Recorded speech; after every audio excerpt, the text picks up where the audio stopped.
الحمد لله رب العالمين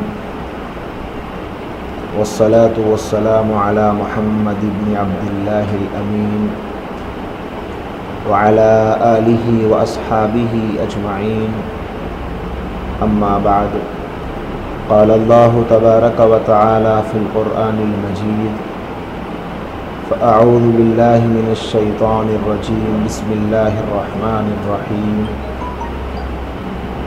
إن الذين يحبون أن تشيع الفاحشة في الذين آمنوا لهم عذاب أليم في الدنيا والآخرة والله يعلم وأنتم لا تعلمون قال الله تبارك وتعالى في القرآن المجيد في مقام آخر الخبيثات للخبيثون والخبيثون للخبيثات والطيبات للطيبين والطيبون للطيبات أولئك مبرؤون مما يقولون لهم مغفرة ورزق كريم صدق اللہ العظیم۔ گزشتہ مہینے میں اولاد جب 7 برس کی ہو جائے تو اسلامی ہدایات کیا ہیں، اجازت کے احکام اپنے بچوں کو سکھائیں، پردے کے مسائل اپنے بچوں کو سکھائیں، مرد اور عورت کے درمیان فرق اپنے بچوں کو بتائیں، لباس کی شرعی حیثیت اپنے بچوں کو بتائیں۔ اسی طریقے سے جب لڑکے بلوغ کی عمر کو پہنچ جائیں تو پاکی ناپاکی کے مسائل ان کو بتلائیں، محرم نامحرم کے مسائل ان کو بتلائیں۔ قرآن مجید کی روشنی میں اس قسم کی بہت ساری تفصیلات آپ کے سامنے آ چکی ہیں۔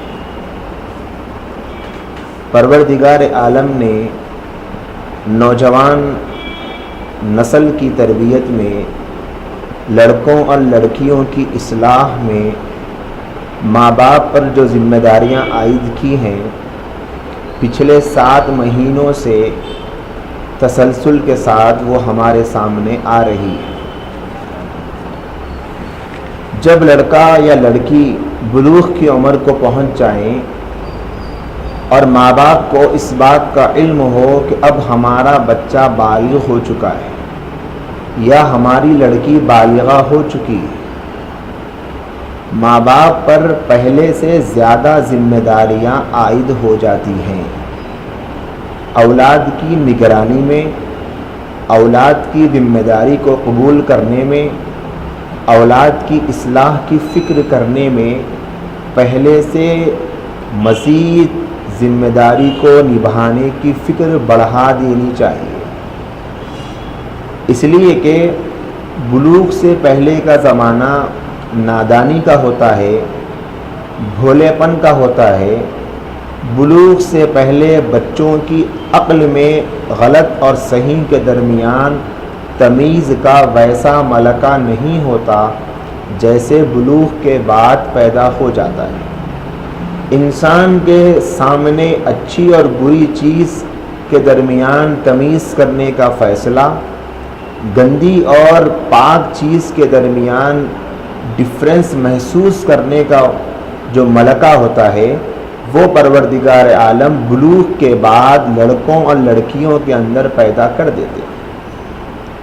چنانچہ جب بالغ ہو جائے لڑکا یا لڑکی تو اب گناہ کی طرف انسان کی طبیعت فطری طور پر آمادہ ہوتی ہے۔ بہت زیادہ انسان کو گناہ کا جذبہ ستاتا ہے، شہوانی خواہشات، نفسانی جذبات، شیطان کی طرف سے مکر و فریب اور حملے حد سے زیادہ بڑھ جاتے ہیں۔ اور جب ایسا ہوتا ہے اور اس موقع پر کوئی ان کا رہنما نہ ہو، کوئی رہبر نہ ہو، کوئی انہیں صحیح گائیڈ کرنے والا نہ ہو، تو پھر بچوں کو بعد میں قابو میں کرنا بہت مشکل ہوتا ہے۔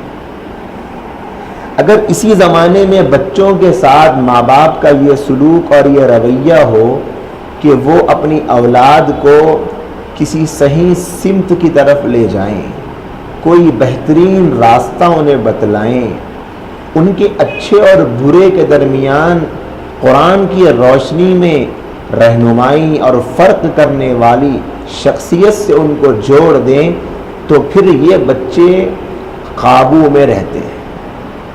اس کے لیے ماں باپ کو چاہیے کہ ہر باپ اس بات کی فکر کرے کہ میرے بیٹے کو میں کسی عالم کے پاس لے جا کر بٹھا دوں۔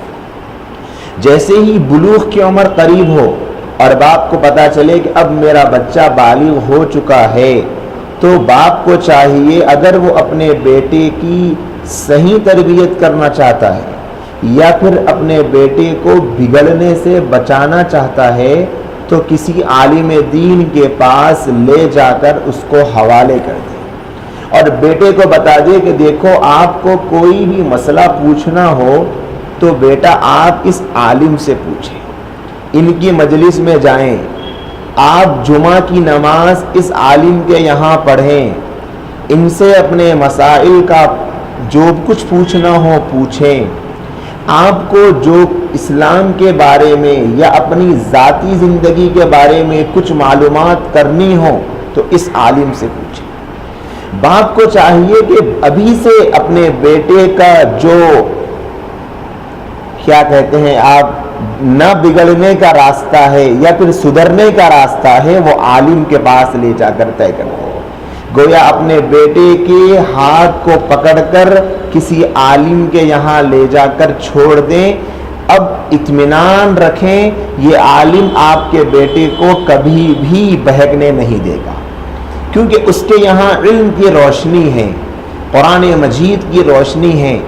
العلماء ورثۃ الانبیاء، قرآن کے بعد حدیث کا درجہ ہے۔ حدیث کہتی ہے کہ علماء انبیاء کے وارث ہیں۔ قرآن کہتا ہے فاسألوا اہل الذکر ان کنتم لا تعلمون، علماء سے پوچھو اگر تم نہیں جانتے۔ تو علماء کی حیثیت پوری انسانیت کے مسائل سے مقابلہ کرنے کے لیے نبی علیہ السلام کے وارث کی ہے۔ دنیا کا بڑے سے بڑا معاملہ ہو، عالم کی اگر نگرانی میں اولاد ہوگی تو وہ بہکنے سے محفوظ رہے گی۔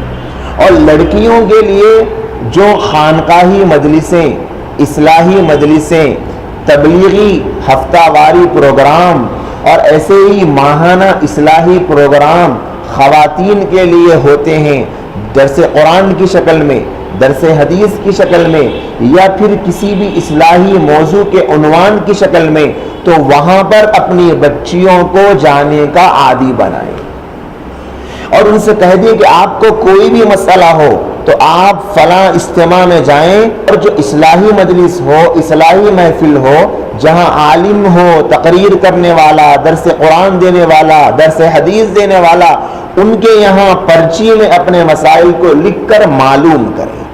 تو کیا ہوگا، جب بھی کوئی مسئلہ آئے گا تو لڑکے اور لڑکیاں علماء سے رجوع ہوں گے۔ آج ہمارے پاس بہت بڑا المیہ یہ ہے کہ علماء تو اتنے ہیں کہ اگر ان سے فائدہ اٹھانا شروع کیا جائے تو مجال نہیں ہوگی معاشرے کی کہ ہماری نسلوں کو برباد کر سکے۔ ان علماء سے جڑیے، ان سے جڑیں گے تو بڑے سے بڑے مسئلے میں بھی یہ آپ کے بچوں کے لیے حفاظتی پہرے کا کام کرے۔ کوئی نہیں بگاڑ پائے گا جب علماء کی نگرانی میں بچے رہیں گے۔ ایسے ہمارے علماء کا جال بچھا ہوا ہے جو نوجوانوں کی اصلاح اور تربیت کے لیے اپنی جوانیوں کو کھپا رہے ہیں۔ اگر چاہتے ہیں اپنے بچوں کی اصلاح تو پہلا کام علماء سے بچوں کو جوڑ دیں۔ بچیوں کو دینی مجلسوں سے، دینی محفلوں سے، درس قرآن سے، درس حدیث کی محفلوں سے لڑکیوں کو جوڑے رکھیں۔ ان کی اصلاح کا اس سے بہتر اور کوئی راستہ نہیں۔ اور جب بچے اور بچیاں بلوغ کو پہنچ جائیں اور وہ یا تو اسکول میں پڑھ رہے ہوں یا پھر کالج میں ان کا ایڈمیشن کروانا ہو، دونوں موقعوں پر ماں باپ کو اور زیادہ حساس ہونے کی ضرورت ہے۔ پہلے کتنے حساس تھے، اس سے زیادہ حساس ہونے کی ضرورت ہے۔ لڑکی پہلے چھوٹی تھی، نہیں پتا تھا لڑکا کسے کہتے ہیں، فیلنگز کسے کہتے ہیں, شہوت کسے کہتے ہیں, لیکن جب وہ بالغ ہونے کے قریب آ گئی تو اس کی جو طبیعی کیفیت ہے وہ اسے بتلاتی ہے کہ لڑکا اسے کہتے ہیں. اور کتنے ہمارے یہاں کالجز اور اسکولز ایسے ہیں جہاں پر مخلوط تعلیم ہوتی ہے اور گناہ پر آمدہ ہو رہے ہیں, گناہ کے راستے ہموار ہو رہے ہیں. تو ماں باپ کو چاہیے اور زیادہ اپنی اولاد کی تربیت کی فکر کرے. یہ نہ ہو کہ اب تو بچی بڑی ہو رہی ہے, سمجھدار ہو رہی ہے, وہ اپنی طرف سے اپنے آپ کو سنبھال لے گی, یہ کہنے سے ماں باپ کی ذمہ داری پوری نہیں ہو سکتی ہے. تو سب سے پہلے جب کالج کا انتخاب کیا جائے تو ایسے کالج کا انتخاب ہو جہاں مخلوط تعلیم نہ ہوتی, اور کالج ایسا ہو کہ جہاں پر ہماری بیٹیوں کی عزت کی حفاظت کی جاتی ہے. میں یہ نہیں کہہ رہا کہ اسکولوں میں, کالجز میں لڑکیوں کی عزت کی حفاظت نہیں ہوتی. میں یہ تو کہنا چاہوں گا کہ ایسے کالجز, ایسے مقامات پر اور ایسے کالج کے چھٹنے پر ماحول ہوتا ہے کہ لڑکیاں محفوظ نہیں رہ پاتی. تو سب سے پہلے ایسے کالج کا انتخاب ہو کہ جہاں پر لڑکوں کو اور لڑکیوں کو الگ الگ سپریٹ کلاسز میں پڑھایا جاتا ہو. بالکل بھی بہت سارے اسکولز میں چھوٹی کلاسوں میں, نرسری, LKG, UKG, فرسٹ وغیرہ میں تو بچوں اور بچیوں کو ایک ساتھ بٹھا کر پڑھایا جاتا ہے, لیکن جب جوان ہو جاتے ہیں تو تب بھی یہی صورتحال جاری ہے. اور دلیل یہ دی جا رہی ہے کہ بچپن سے ساتھ پڑھ رہے ہیں, ایسا گندا خیال تو کبھی بھی ہمارے پاس نہیں آ سکتا. یہ تو مولویوں کا خیال ہے کہ مولوی لوگ بڑا گندا سوچتے ہیں. ارے مولوی لوگ گندا نہیں سوچتے, بلکہ مولوی لوگ آنے والی گندگی کو دور کرنا کا سوچتے ہیں کہ کیسے دور کی جائے. کتنے ایسے اسکولز میں, پرائمری اسکولز کے کتنے ایسے SSC اور 9 کے بچوں کے واقعات ہمارے سامنے آتے ہیں کہ لڑکی نے خودکشی کر لی, اپنے آپ کو مار لیا. بھئی کیوں سوسائڈ کیوں کر لیا, کیا وجہ بنی, اس کے اوپر کیا ٹینشن ہے؟ معلوم ہوا تحقیق پر کہ نہیں فلاں لڑکے سے اس کی عاشقی تھی اور اس کے نہ ملنے کی وجہ سے ماں باپ نے تعلیم روک دی, لہذا بچی نے اپنے آپ کو بے قابو کر لیا اور اس نے سوسائڈ کر لیا. یہ نہیں ہو رہا ہے ہمارے معاشرے میں, کتنے ایسے واقعات پیش آ رہے ہیں.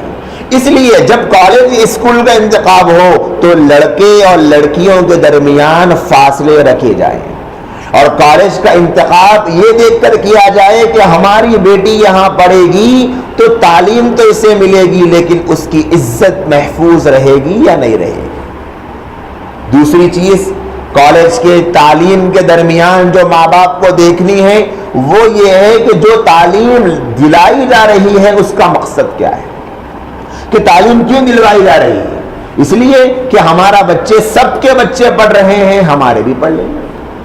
تعلیم کا مقصد کیا ہے, تعلیم میں نیت کیا ہے, تعلیم کی وجہ کیا ہے, تعلیم کا ریزن کیا ہے, ہمیں اس کی طرف توجہ دینے کی ضرورت ہے.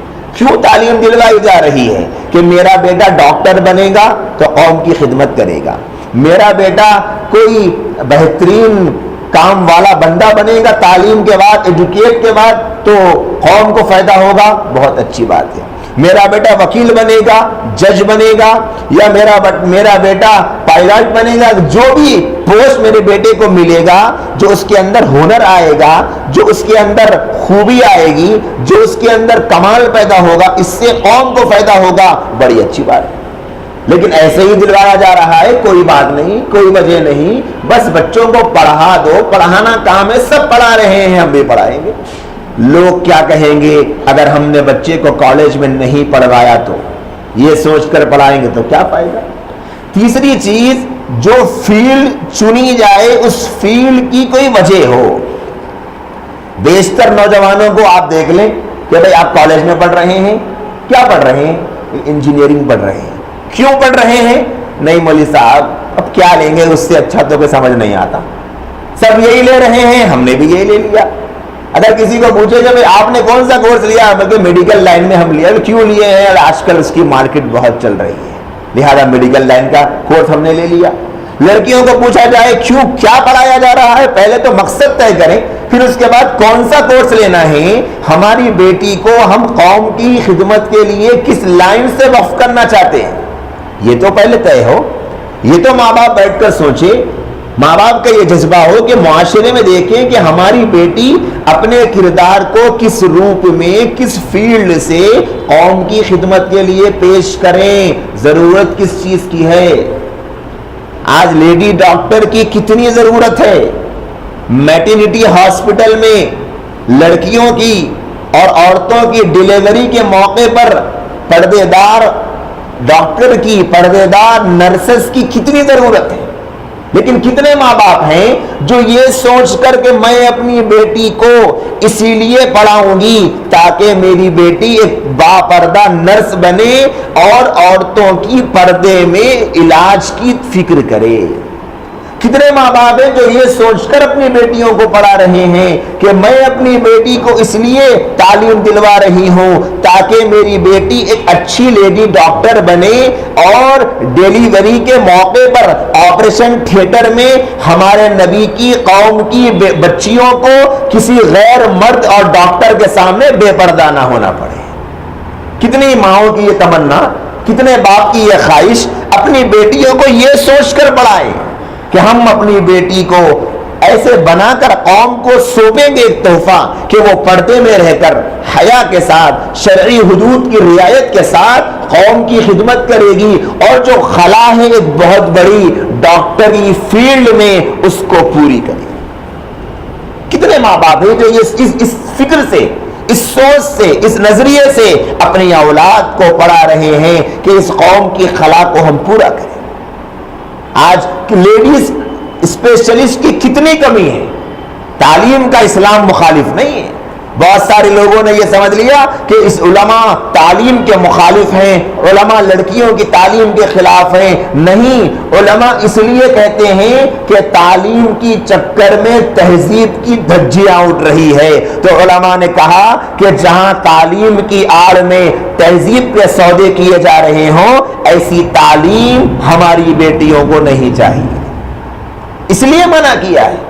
منع کرنے کا مقصد یہ نہیں ہے کہ علماء روکنا چاہتے ہیں، آج بھی اتنی ضرورت ہے لیڈیز کے ڈاکٹر اسپیشلسٹ کی کہ ایسی بہت ساری لڑکیوں کی ضرورت ہے جو باپردہ ہو اور جو پردے کے ساتھ اپنی مسلمان بہنوں کے ایسے علاج کریں جن بیماریوں میں وہ پریشان ہیں اور مجبوراً انہیں ڈاکٹروں کے پاس جانا پڑتا ہے جو لڑکی نہ عورت نہیں ہے، مرد ہے۔ کتنی بڑی خلا ہے جسے پر کرنے کی ضرورت ہے۔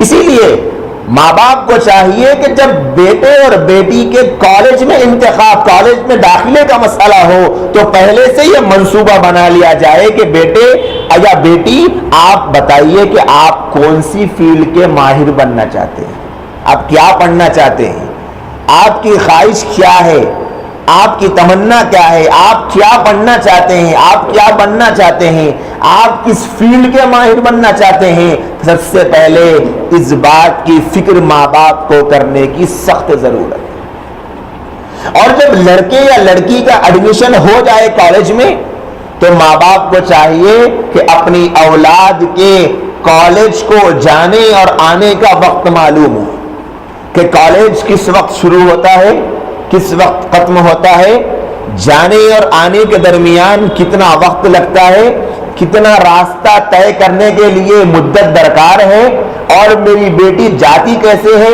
میرا بیٹا جاتا کیسے ہے، ان کے دوست کون ہیں، ان کے ساتھی کون ہیں، وہ کس کے ساتھ جا رہے ہیں، کس کے ساتھ آ رہے ہیں۔ ماں باپ کی اس پر نظر ہونی چاہیے۔ اگر اس پر نظر ہوگی تو بچوں کے ذہن میں یہ بات ہوگی کہ ہاں ہمارے امی، ہمارے ابو ہماری نظر میں، ہماری فکر میں ہیں، ان کی نظر ہمارے اوپر ہے، تو وہ بالکل احتیاط کے ساتھ ایسا کوئی قدم کہ جو اللہ اور اللہ کے رسول کی شریعت کے خلاف ہو اٹھانے سے ڈریں گے جب ان کے ذہن میں یہ ہوگا کہ ہمارے ماں باپ ہماری نگرانی میں۔ لڑکی گھر سے نکل رہی ہے کالج کے ٹائمنگ سے 15 منٹ پہلے اور 15 منٹ میں کالج کو نہیں پہنچ پائے گی، ماں بڑے اطمینان میں ہے کہ چلو بھائی بچی پہنچ جائے گی، بیٹا پہنچ جائے گا۔ پتہ نہیں بیٹے کو لینے کے لیے کون آ گیا، بیٹا چلا گیا، بہت جلد پہنچ گیا، اور اس کو کالج کی ٹائمنگ ختم ہو گئی، 1 گھنٹہ ہو گیا، 2 گھنٹے ہو گئے، اب تک لڑکی گھر نہیں آئی۔ جب گھر کو آئی تو ماں نے کہا کیا بیٹے تھک کر آئے ہو، فریش ہو جاؤ، کھانا نکال دوں گی، اب فریش ہو جائیے، بس یہ کہہ دیا اور اس کے بعد ماں خاموش بیٹھ گئی۔ تو بیٹی نے 1 دن دیکھا، 2 دن دیکھا، 3 دن دیکھا، بیٹی سمجھ گئی کہ امی مجھے کچھ پوچھنے والی نہیں ہے، لہذا میں آزاد ہوں اپنے کالج کے جانے۔ ایسا نہیں ہونا ہے، بلکہ ماں باپ فکر میں رہیں کہ بیٹی کہاں سے آ رہی، کہاں جا رہی۔ آج تاخیر ہو گئی تو ماں پوچھے بیٹے تاخیر کیوں ہوئی، کہاں گئے تھے، کس کے ساتھ گئے تھے۔ اگر کہہ دے کہ فرینڈ کے ساتھ گئے تھے، دوست کے ساتھ گئے تھے، تو بتاؤ کون دوست ہے، کیا نام ہے ان کا، وہ کہاں رہتی ہیں، ان کی والدہ کا مجھے نمبر دو، میں ان سے بات کروں گی کہ آپ کی بیٹی بھی دیر سے آئی یا صرف میری ہی بیٹی دیر سے آئی۔ کیوں؟ جب ماں نگران ہوگی اپنی اولاد کی تو پھر بچوں کے اندر خوف ہوگا۔ یہ اولاد کی تربیت کا بہترین نسخہ ہے کہ ماں سخت ہو۔ عام طور پر یہ ہو جاتا ہے کہ جب بچیاں جوان ہو جاتی ہے، لڑکے جوان ہو جاتے ہیں تو مائیں نرم پڑ جاتی ہیں کہ نہیں اب تو بیٹا بڑا ہو گیا، اب بولنے کے لیے شرم آتی ہے، کچھ کہنے کے لیے اچھا نہیں لگتا، میں کیسے اپنے بیٹے کو ڈانٹوں اس حال میں کہ وہ اتنی عمر کو پہنچ گیا، جو اتنے میں مجھ سے لمبا ہو گیا، میں کیسے اس کو ڈانٹ دوں۔ ڈانٹنا پڑے گا، اس کی غلطی نظر آئے گی تو ماں کو بھی ڈانٹنا پڑے گا، باپ کو بھی ڈانٹنا پڑے گا، سب ماں باپ مل کر اگر ڈانٹیں گے تو بچے کے اندر یہ بات پیدا ہو جائے گی کہ میں اپنے ماں باپ کی نگرانی میں۔ اس لیے ماں باپ کو چاہیے کہ اپنے بچوں کے اسکول کے جانے اور آنے کا وقت اور اسی طریقے سے ان کے دوستانوں پہ نظر رکھیں، کن دوستوں میں اٹھنا بیٹھنا ہے، کس کے ساتھ جانا آنا ہے، کون فرینڈز ہے۔ ماں کو چاہیے کہ اپنی بیٹی کی سہیلیوں کے گھر والوں کا نمبر ماں کے پاس، جب کسی سہیلی کا تذکرہ بیٹی کرے تو ماں اس کی ماں کو فون کر کے پوچھ لے کہ کیا آپ کی بیٹی کے ساتھ میری بیٹی تھی، ٹھیک ہے کوئی بات نہیں۔ اور باپ کو چاہیے کہ اپنے بیٹوں کے دوستوں کے باپ کا نمبر اپنے پاس رکھ لے کہ آپ کا بیٹا دیر سے آیا، میرا بیٹا بھی دیر سے آیا، سنا ہے کہ دونوں ساتھ گئے تھے، وہ کہہ دے کہ نہیں گئے تھے تو پھر کچھ ہو سکتا ہے۔ میں کہنا یہ چاہ رہا ہوں سب گھرانوں کا یہ حال نہیں ہے، الحمدللہ ہمارے یہاں خیر غالب ہے، لیکن عمومی رجحان دھیرے دھیرے آزادی کی طرف جا رہا ہے۔ جو مغرب کا کلچر ہے کہ مغرب میں اگر پوچھا جائے کسی باپ کو کیا بھائی آپ کی بیٹی کی عمر کیا ہے، وہ کہے گا کہ اب 18 سال کی ہو جائے گی تو اب وہ میری بیٹی نہیں رہے گی، اس حال میں کہ میں اس پر کچھ حکم نہیں چلا سکتا۔ وہاں قانون بنا دیا گیا کہ اگر باپ بیٹی کو ڈانٹے گا تو قانون کی نظر میں وہ مجرم قرار دیا جائے گا۔ بیٹی آزاد ہے، کچھ نہیں پوچھ سکتا باپ کہاں گئی تھی، کہاں سے آ رہی ہو، کس کے ساتھ گئی تھی، کچھ نہیں پوچھ سکتا۔ وہی کلچر ہمارے یہاں بھی فروغ پکڑتا جا رہا ہے، اس کو ختم کرنے کی ضرورت ہے۔ ماں باپ کی نگرانی میں بچوں کو رکھنا بہت ضروری ہے۔ کہاں سے آئے تھے، تعلیم پڑھ رہے ہیں، بیگ لے کر آئی بیٹی، پوچھا کہ بیٹا کیا ہے اس میں، کیا کتابیں بتاؤ مجھے، کیا پڑھتی ہو تم، کیا پڑھایا جاتا ہے تمہیں، ذرا مجھے کتاب تو بتاؤ۔ کتابیں کھول کر ماں دیکھے، اگرچہ ماں کو کچھ نہیں آتا ہو لیکن جب ماں دیکھے گی تو بچی کو ڈر بیٹھے گا کہ میرے بیگ میں کوئی ایسی چیز نہیں رکھ سکتی جو میری عزت کو بدنام اور خراب کرنے والی ہو، میرے ماں باپ کے سامنے مجھے شرمندہ کرنے والی ہو، کیونکہ میری امی کبھی بھی میرا بیگ چیک کر سکتی ہے۔ بتاؤ میں پڑھوں گی، کیا ہے آپ کے پاس، مجھے بتاؤ کون سا سبجیکٹ چل رہا ہے، اگرچہ ماں کو نہ آتا ہو میں چیک تو کروں آپ کی تمہاری کتابیں تم پڑھ کیا رہی ہو۔ باپ کو چاہیے کہ تھوڑا سا وقت نکالے اپنی بیٹوں کے لیے، جب آ جائے شام میں اپنے کام کاج سے، بیٹا نظر نہ آئے تو بیٹے کو فون کر کے بلائے کہ ادھر آؤ تو مجھے تم سے بات کرنی ہے۔ بیٹے کو بلا کر پوچھے کہ بھئی کیا ہوا بتاؤ، تمہاری کتابیں لے کر آؤ، تم کیا پڑھ رہے ہو۔ بیٹا کہے کہ ابا جان وہ میری کتابیں جب کالج میں رہ گئی تو کل لے کر آنا۔ کل پوچھیں گے تو کہے گا کہ دوست کے پاس رہ گئی، کہیں گے کل لے کر آنا۔ کیوں؟ معلوم تو ہو کہ بیٹے کے پاس کتابیں بھی ہے یا نہیں ہیں، ان کتابوں کا پیسہ بھی گٹکوں میں اور سگریٹوں میں اڑا دیا ہے، پتہ ہی نہیں کہ کتابیں خریدا بھی ہے یا نہیں خریدا ہے۔ ہوٹل میں بیٹھ کر گپے لگا رہا ہے اور کالج کی ٹائمنگ چل رہی ہے، باپ اطمینان میں ہے کہ میرا بیٹا تو کالج کو جا رہا ہے، میری بیٹی تو کالج کو جا رہی ہے. بھی کہنے کو دل نہیں چاہتا, لیکن کیا کروں, مجبور ہوں, حالات ایسے سامنے آتے رہتے ہیں. ایک آٹو والے صاحب نے بتایا کہ ان کے آٹو میں لڑکیاں جاتی ہے کالج کو برقع پہن کر. اب وہ گھر سے نکلتی ہے برقع پہن کر کالج کو جانے کے لیے, اور کسی بس اسٹاپ پر کہہ دیتی ہے ڈرائیور سے کہ آپ ہم کو یہاں چھوڑ دیجیے. وہ ان کو وہاں چھوڑ دیتے ہیں اور وہ اپنے برقعوں کو نکال دیں, اندر سے جینس اور اسکرٹ پہنی ہوئی ہے. اب وہ چلی جاتی ہے اور کہہ دیتی ہے کہ اس وقت میں یہاں پر آ جانا کالج کے پاس. اور وہ جاتے ہیں اور کالج کے پاس سے ان لڑکیوں کو لے کر گھر چھوڑ دیتے ہیں. یہ ہو رہا ہے. میں آپ کے سامنے فرضی باتیں نہیں سنا رہا ہوں, حقیقت بتلا رہا ہوں. یہ سب کچھ ہو رہا ہے.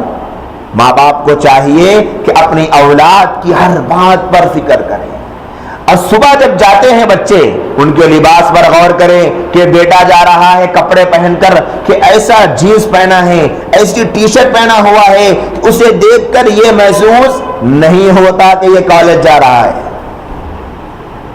باپ کو چاہیے کہ فکر کرے. باپ نہ ہو, ماں کو چاہیے کہ فوری اپنے شوہر کو فون کرے کہ دیکھو جی آج آپ کا بیٹا تو تیار ہو کر گیا ہے, ایسا مجھے نہیں لگتا کہ یہ کالج جا رہا ہے. کہہ کر تو گیا ہے کالج جا رہا ہے, تو باپ تھوڑی دیر کے لیے ایک 15 منٹ اپنی اولاد کی تربیت کے لیے اپنی نوکری سے, اپنی ملازمت سے, اپنی ڈیوٹی سے نکلے اور فوری کالج جائے. جانے کے بعد اپنے بیٹے کے بارے میں پوچھے کہ میرا بیٹا آج کالج کو آیا ہے؟ آیا؟ ہاں آیا ہے. نہیں آیا خاموش آ جائے. پھر اپنے اعتبار سے اپنے بیٹے کی کلاس لے, معلوم تو کرے کیوں بیٹا اتنا سچ کر جا رہا ہے. تو ماؤں کی عقلوں کو کیا ہو گیا؟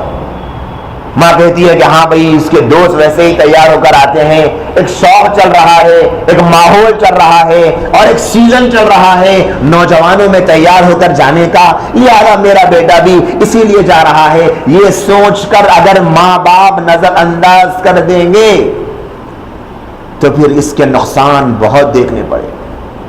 بیٹی کو دیکھے, بیٹی کیسے تیار ہو رہی ہے, اتنی دیر کیوں لگ رہی ہے تیار ہونے کے لیے.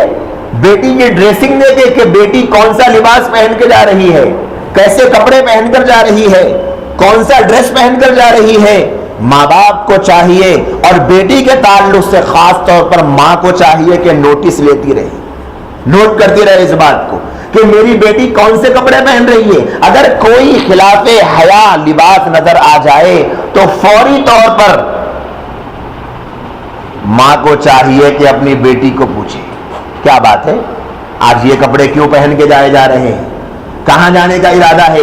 بولے کہ نہیں امی, آج ہماری سہیلی کا برتھ ڈے ہے, آج ہم لوگ پارٹی کیے ہیں اور پارٹی کے لیے فلاں جگہ جانا ہے, اور کالج کی طرف سے تفریح کے لیے ہم کو لے جایا جا رہا ہے. تو یہ سوچ کر کے چلو جا رہے ہیں, خاموش نہ بیٹھیں, بلکہ پوچھا جائے بیٹی سے کس کے ساتھ جا رہے ہیں, کون نگران ہیں, آپ کے کالج کے کوئی پرنسپل یا کوئی ذمہ دار ٹیچر آپ کے ساتھ آ رہی ہے یا نہیں, ایسے ہی آپ جا رہی ہو. معلوم کریں, کالج کو فون کریں, فون کر کے پوچھیں, یا پھر کسی ٹیچر کا نمبر اپنے پاس رکھ لیں جو ذمہ دار ہو, ان سے فون کر کے پوچھیں کہ ہم نے سنا ہے کہ آج آپ لوگ اپنے کالج کی لڑکیوں کو اور ہماری بیٹی کو بھی کہیں لے جا رہے ہیں تفریح کے لیے, کیا یہ سچ ہے؟ وہ بتائے گی ہاں سچ ہے, ٹھیک ہے کوئی بات نہیں. میں یہ نہیں کہنا چاہتا کہ اپنی بیٹیوں سے بدگمان ہو جاؤ, بلکہ میں یہ کہنا چاہتا ہوں کہ آج شر کا غلبہ دھیرے دھیرے بڑھ رہا ہے, برائی کی طرف ماحول کھینچ رہا ہے, لہذا آنکھ بند کر بھی نہ بیٹھ, بند کر بھی نہ بیٹھ, بلکہ فکر میں لگے رہو. پتہ نہیں کب کون سا حملہ ہماری اولاد پر آئے اور ہماری اولاد کو بگاڑ دے. لہذا اپنی اولاد کے دوستانوں پر, ان کی تعلیم پر, ان کی سہیلیوں پر اس بات کی فکر کرتے رہے.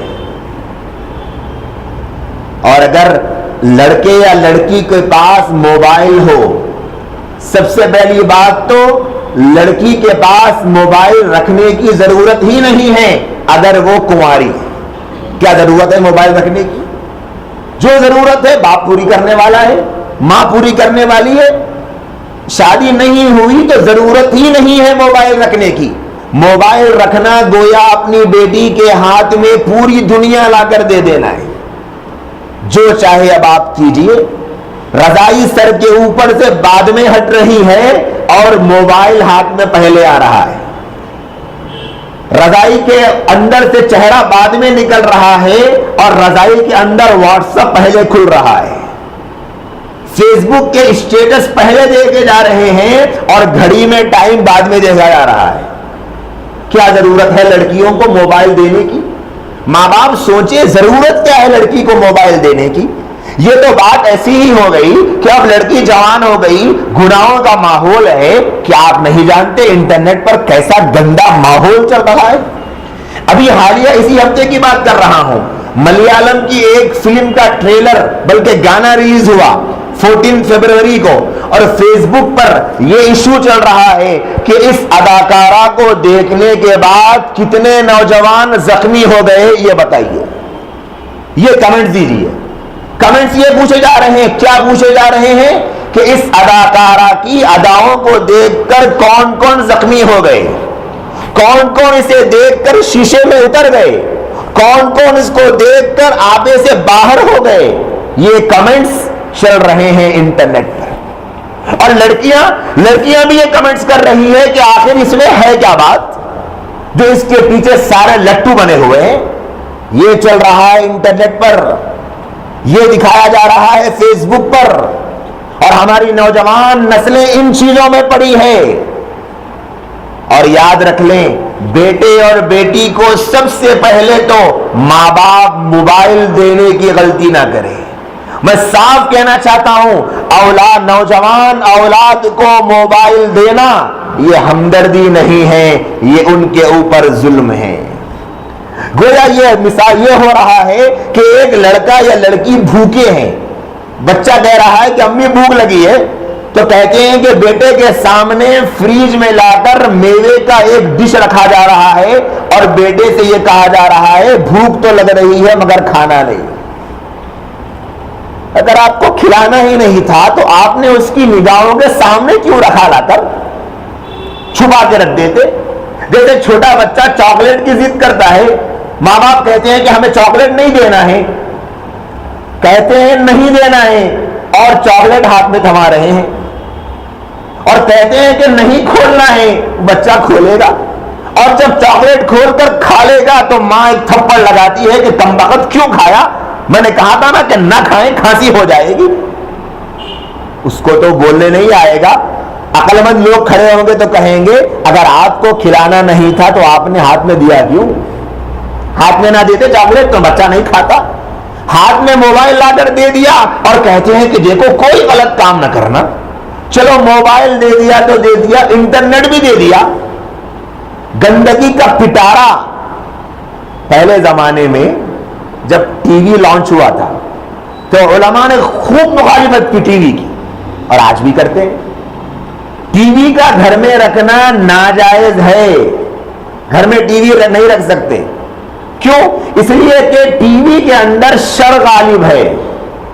اگر کوئی آدمی کہے کہ ہمیں نیوز دیکھنا ہے، ہمیں ڈاکومنٹریز دیکھنا ہے، ہمیں معلوماتی کوئی دستاویزات دیکھنا ہے، تو علماء نے یہ وجہ لکھی ہے کہ آپ کو جو دستاویزات اور نیوز دیکھنی ہے وہ آپ انٹرنیٹ پہ دیکھ سکتے ہیں اپنی مرضی سے.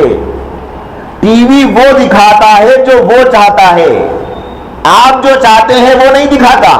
جو ٹی وی کا چینل کا ایڈمن ہے وہ جو دکھانا چاہتا ہے وہ آپ کو دکھائے گا. انٹرنیٹ میں آپ جو دیکھنا چاہے وہ دیکھ سکتے ہیں. اسی لیے علماء نے فرمایا کہ ٹی وی کا رکھنا ناجائز ہے، انٹرنیٹ کا استعمال ضرورت کے بقدر کر سکتے ہیں. کیوں؟ کیونکہ ٹی وی کے آگے آدمی لاچار اور بے بس ہے. چینل آپ نے چینج کیا اور کوئی فلم آ رہی ہے، یا تو دیکھیے یا بند کیجیے، یا تو دیکھیے یا چینج کر دیجیے. کوئی بے حیائی پر مبنی سیریل اور ڈرامہ آ رہا ہے، بچوں کی نظر پڑ گئی، اب اس کو روکنے کا طریقہ نہیں ہے. یا تو ٹی وی بند کیجیے یا پھر اس ٹی وی کے چینل کو چینج کیجیے. انٹرنیٹ میں آدمی کی اپنی مرضی ہوتی ہے. اگر وہ نیوز دیکھنا چاہے گا نیوز کھول کر دیکھ لے گا. یہ اور بات ہے کہ بہت سارے ایڈز اس میں بھی نامناسب آئیں گے لیکن ٹی وی کی طرح تو نہیں ہے. تو اب گھروں میں ٹی وی کا رجحان کم اور انٹرنیٹ کا رجحان بڑھ گیا ہے. ٹی ویاں ہیں لیکن انٹرنیٹ جتنا یوز کیا جا رہا ہے ٹی وی اتنا اب یوز نہیں کیا جا رہا ہے. کوئی میری بات سے ناراض نہ ہو کہ آج بھی بہت ساری بہنیں ایسی ہیں کہ جن کے یہاں پر سیریل دیکھے بغیر ان کا گزارا نہیں ہوتا. وہ یہ نہ کہہ دیں کہ مولانا آپ کی معلومات تو غلط لگ رہی ہے, آپ ایسے کیسے بول سکتے ہیں کہ ٹی ویوں کا رجحان کم ہو گیا.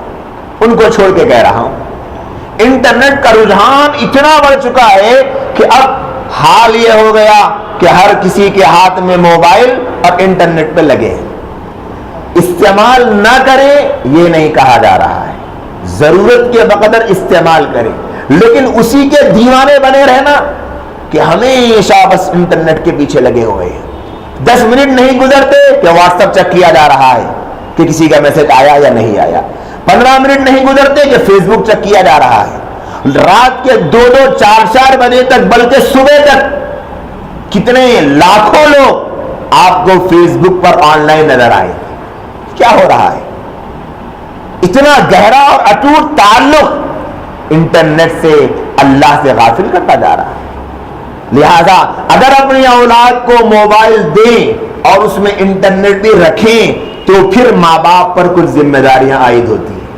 موبائل کے احکام آپ کو جاننا پڑے گا, شرعی نقطۂ نظر آپ کو معلوم کرنا پڑے گا کہ موبائل کے احکام کیا ہیں, شرعی احکامات کیا ہیں, انٹرنیٹ کے استعمال کے احکامات کیا ہیں. اور اولاد کو اگر آپ نے موبائل دیا تو پھر ایک اور ذمہ داری ماں باپ پر بڑھ جاتی ہے کہ کس طریقے سے اپنی اولاد کی نگرانی کرے موبائل دینے کے بعد. سب سے پہلے تو نہ دے, اگر دے دے تو کیا احکامات ہیں. پچھلے سالوں میں 5-6 سال 8 سال پہلے, بلکہ ابھی ماضی قریب کی بات ہے کہ اگر کسی گھر پر فون آتا, لائن بھی ہو یا موبائل بھی ہو, اگر گھر کی لڑکی فون اٹھاتی تو گھر والے بھی معیوب سمجھتے تھے اور فون کرنے والا بھی معیوب سمجھتا تھا. تو کیا بات ہے کہ آپ کے گھر میں لڑکے نہیں ہیں کہ لڑکی نے فون اٹھا لیا, اور آج کل تو لڑکیوں کو موبائل دیا جا رہا ہے. اگر موبائل دینا آپ ضروری سمجھتے ہیں ماں باپ ہونے کی حیثیت سے تو پھر اس کی ذمہ داریاں بھی قبول کرنی پڑے گی کہ آپ اپنی اولاد کو اس بات کو بتا دیں کہ آپ کے فون پر پاسورڈ نہیں ہوگا, اور اگر پاسورڈ آپ لگانا ضروری سمجھتے ہیں تو بیٹی کے موبائل کا پاسورڈ ماں کو پتا ہوگا اور بیٹے کے موبائل کا پاسورڈ باپ کو پتا ہوگا. ماں باپ بتلا دیں گے کہ اگر آپ کا موبائل ہم جب چاہیں گے ہم آپ کا موبائل چیک کر سکتے ہیں. حالانکہ کسی کی پرائیویسی میں شریعت انوالو ہونے کی اجازت نہیں دیتی کہ آپ کسی کی پرائیویسی میں انوالو ہو جائیں. گزشتہ آپ نے سنا تھا کہ گھر میں جب کوئی تنہا ہوتا ہے تو اچانک داخل ہونے سے نبی علیہ السلام نے منع فرمایا تھا, اس لیے کہ تنہائی پرائیویسی ہر انسان کا حق ہے. لیکن یہاں تربیت کے پیش نظر ماں باپ کو چاہیے کہ اپنی اولاد کو آگاہ کر دے, انفارم کر دے, پہلے سے بغیر انفارم کرے نہیں, انفارم کر دے کہ دیکھو ہم آپ کا موبائل جب چاہیں تب تلاش کر سکتے ہیں, کبھی بھی ہم آپ کا موبائل لے کے دیکھ سکتے ہیں. آپ کا پاسورڈ جو ہمیں معلوم ہے وہی رہنا پڑے گا. آپ کا فیس بک ہم جب چاہے یوز کر سکتے ہیں, آپ کا واٹس ایپ ہم جب چاہے چیک کر سکتے ہیں. اور ماں باپ کو چاہیے کہ ماں اپنی بیٹی کے واٹس ایپ کے نمبرات کو دیکھیں اور باپ اپنے بیٹے کے واٹس ایپ کے میسجز کو چیک کریں, معلوم کریں کہ پتہ نہیں کیا لکھا ہوا ہے, کس کا میسج ہے. بار بار کسی کا میسج آ رہا ہے, عدنان نام سے کوئی لڑکا لکھا ہوا ہے, تو بیٹے کے باپ کو چاہیے کہ عدنان ہمارے رشتہ داروں میں کون ہے, بیٹے کے دوستوں میں کون ہے, کوئی نہیں ہے, کوئی نہیں ہے. پھر عدنان کون ہے جو بار بار میسج کرتا ہے, بار بار کال کرتا ہے. تحقیق کے بعد پتا چلا کہ یہ عدنان نہیں بلکہ ادیبہ ہے. ادیبہ نکل گئی, عدنان سمجھ کے باپ مطمئن ہے. ایک صاحب نے ایک میسج آیا فیس بک پر, گروپ میں نیا اکاؤنٹ بنایا گیا اور نام لکھا ہوا تھا ثنا. تو سیدھے صرف ثنا نام دیکھا تو کریم بھائی نے فرینڈ بنا لیا, رؤوف بھائی نے فرینڈ بنا لیا, خدیر بھائی نے فرینڈ بنا لیا, آصف بھائی نے فرینڈ بنا لیا. میں کسی کا نام نہیں لے رہا ہوں, میں کسی کا بھی نام ہو سکتا ہے, کوئی کا نام لینا پڑے گا. اب کسی نے پوچھا کہ بھائی آپ کا نام کیا ہے, تو اس نے کہا کہ میرا نام ثناء اللہ ہے. ثناء اللہ نام سنتے ہی کریم بھائی لیفٹ, بولے کہ نہیں انفرینڈ، رؤف بھائی لیفٹ انفرینڈ، قدیر بھائی لیفٹ، آصف بھائی لیفٹ، کیوں؟ یہ تو سنا سمجھے ثناء اللہ نکل گیا۔ یہ گیم چل رہے ہیں بچوں کے ماں باپ کو چکما دینے کے، کہ نام کچھ اور ہے اور بار بار فون آ رہا ہے، ماں سمجھ رہی ہے کہ ہاں بھئی ہوگی کوئی بیٹی کی سہیلی، ہوگا کوئی بیٹے کا دوست۔ میں یہ نہیں کہتا کہ بدگمان ہو جاؤ، میں یہ کہنا چاہتا ہوں کہ جو مقولہ مشہور ہے کہ اپنی اولاد کو سونے کا نوالا کھلاؤ، دیکھو دشمن کی نظر سے، آپ کھلائیے سونے کا نوالا، اس سے کوئی انکار نہیں کرتا، لیکن دشمن کی نظر سے دیکھیں، کب تک؟ جب تک آپ کی نگرانی میں آپ کا بیٹا ہے۔ جب آپ اپنی بیٹی کو نکاح کر کے رخصت کر دیں پھر اس کے شوہر کی ذمہ داری ہے، لیکن یہ کہہ کر کہ نہیں جی بیٹی تو بڑی جوان ہو گئی، اسے سب پتا ہے، اسے عقل نہیں ہے، سب معلومات ہے، ہاں بالکل اسے عقل ہے، لیکن یہ دنیا آپ جتنا دیکھے ہوئے ہیں آپ کی بیٹی دیکھی ہوئی نہیں ہے۔ جتنا آپ دنیا کے مگر و فریب کو جانتے ہیں آپ کی بیٹی نہیں جانتی۔ آپ کی بیٹی کو لوگ چکما دے کر بے وقوف بنا رہے ہیں، اور کیسے کیسے حالات معاشرے میں چل رہے ہیں۔ لڑکے لڑکیوں کے پیچھے پڑے ہیں، ان کو ستا رہے ہیں، ان کے ساتھ چھیڑخانیاں کر رہے ہیں، اور ان کو میسیجز کر کے پریشان کر رہے ہیں۔ لڑکی پریشان ہوتی ہے کیونکہ ماں نے اسے اپنا دوست نہیں بنایا، وہ کیا کرے؟ وہ آخر میں پریشان ہو کر اپنا دماغی سنتولن کھو بیٹھتی ہے، یا تو وہ گمسم رہنے لگتی ہے یا پھر دیوانی ہو جاتی ہے، یا اگر شرعی معلومات زیادہ نہ ہو تو پھر اپنے آپ کو ہلاک کر لیتی ہے۔ ایسے واقعات نہیں آ رہے؟ اس لیے ماں کو چاہیے کہ اگر بیٹی کبھی خاموش دکھے، کام میں اس کا دل نہیں لگتا، گمسم نظر آتی ہے، ماں اس کے نفسیات کو ریڈ کرے، کیا بات ہے بیٹی خاموش خاموش نظر آ رہی ہے، سہیلیوں کو کانٹیکٹ کر کے پوچھے کہ کیا بات ہے، کالج میں کوئی واقعہ پیش آیا کہ میری بیٹی خاموش نظر آتی ہے، کچھ بات بتائیں تو نہیں سر کوئی بات نہیں، کچھ معلوم ہو جائے تو یہ نہ ہو کہ اس کے ساتھ بچی کے ساتھ زیادتی کریں، ظلم کریں، بلکہ اپنی بیٹی کو محبت کے ساتھ سمجھائیں اور بیٹی کے ساتھ میں اچھا ہم اپنا سلوک اور رویہ رکھیں تاکہ بیٹی یہ سمجھیں کہ میرے ماں باپ میرے خیر خواہ ہیں۔ کالج کی زندگی میں ان چیزوں کو غور کرنے کی ضرورت ہے کہ لڑکی جب جا رہی ہے گھر سے باہر کپڑا کیسا پہنی ہے، برقع پہنی ہوئی یا نہیں پہنی ہوئی ہے، برقع پہنی ہے تو کیسا پہنی ہے، چہرے پہ نقاب لگا ہوا ہے یا نہیں لگا ہوا ہے، اور چست برقع تو نہیں، ایسا تو نہیں کہ کالے کلر کے ساتھ سفید کلر ملا ہوا ہے، کالے کلر کے ساتھ پیلا کلر برقعے میں ملا ہوا ہے، ایسا برقع ہے کہ جو ہائی لائٹ ہو رہا ہے، دور سے دیکھنے والا بڑے غور سے دیکھ رہا ہے کہ اتنا خوبصورت برقع کس نے پہنا، برقع اتنا خوبصورت ہے تو برقع پہننے والی کتنی خوبصورت ہوگی۔ ماں کو چاہیے کہ اپنی بیٹی کے ان حرکتوں پر غور کرے، یہ نہ ہو کہ ہاں بھائی چل ایسی رہا ہے، معاشرے میں ایسے ہی برقع چل رہا ہے، کیوں چل رہا ہے؟ ہم چلنے دے رہے ہیں تبھی تو چل رہا ہے۔ اگر بہنیں خریدنا چھوڑ دے وہ برقعے دکانوں پر پڑے پڑے پرانے ہو جائیں گے، اور بہنیں دکانوں پہ جا کے یہ درخواست کرے کہ آپ ہمارے لیے سادہ برقع لائیے، ہمیں یہ چمکیوں والا برقع نہیں چاہیے، بیل بوٹیوں والا برقع نہیں چاہیے۔ بعض دکانداروں سے پوچھا ہم نے کیا بات ہے آپ ایسے برقعے کیوں لاتے ہیں، ایسا لباس کیوں لاتے ہیں، ایسے کپڑے کیوں بیچتے ہیں جو چست ہوتے ہیں؟ کہنے لگے کہ مولانا لوگ وہی پوچھ رہے ہیں، ہم کیا کریں، لڑکیاں اور عورتیں سادے برقعے خریدنے کو تیار نہیں، ہم کیا کریں، ہم ایسے ہی برقع لا رہے ہیں۔ علماء نے مکمل برقع پہننے کو کہا تو لوگوں نے غلط سمجھا، اور برقع ایسا بنا دیا گیا کہ برقع پہننے کے بعد ایسا لگتا ہے کہ وہ برقع نہیں، جیسے کہیں کھلونوں کی دکان پر ایک بہت بڑا ہوا کا پھوگا ہوتا ہے جس پر بچے کھیلتے ہیں، اتنا بڑا برقع محسوس ہو رہا ہے، اور کشش کا سامان بن گیا۔ جانے والی جب گزر رہی ہے تو لوگ اسے اور دیکھ رہے ہیں کہ وہ کتنا اچھا برقع ہے جو ادھر لہریں جا رہی ادھر لہریں جا رہی۔ بھائی یہ مقصود نہیں ہے برقعے کا۔ کالج کی جو صورتحال چل رہی ہے وہ مجھے بتلانے کی ضرورت نہیں ہے۔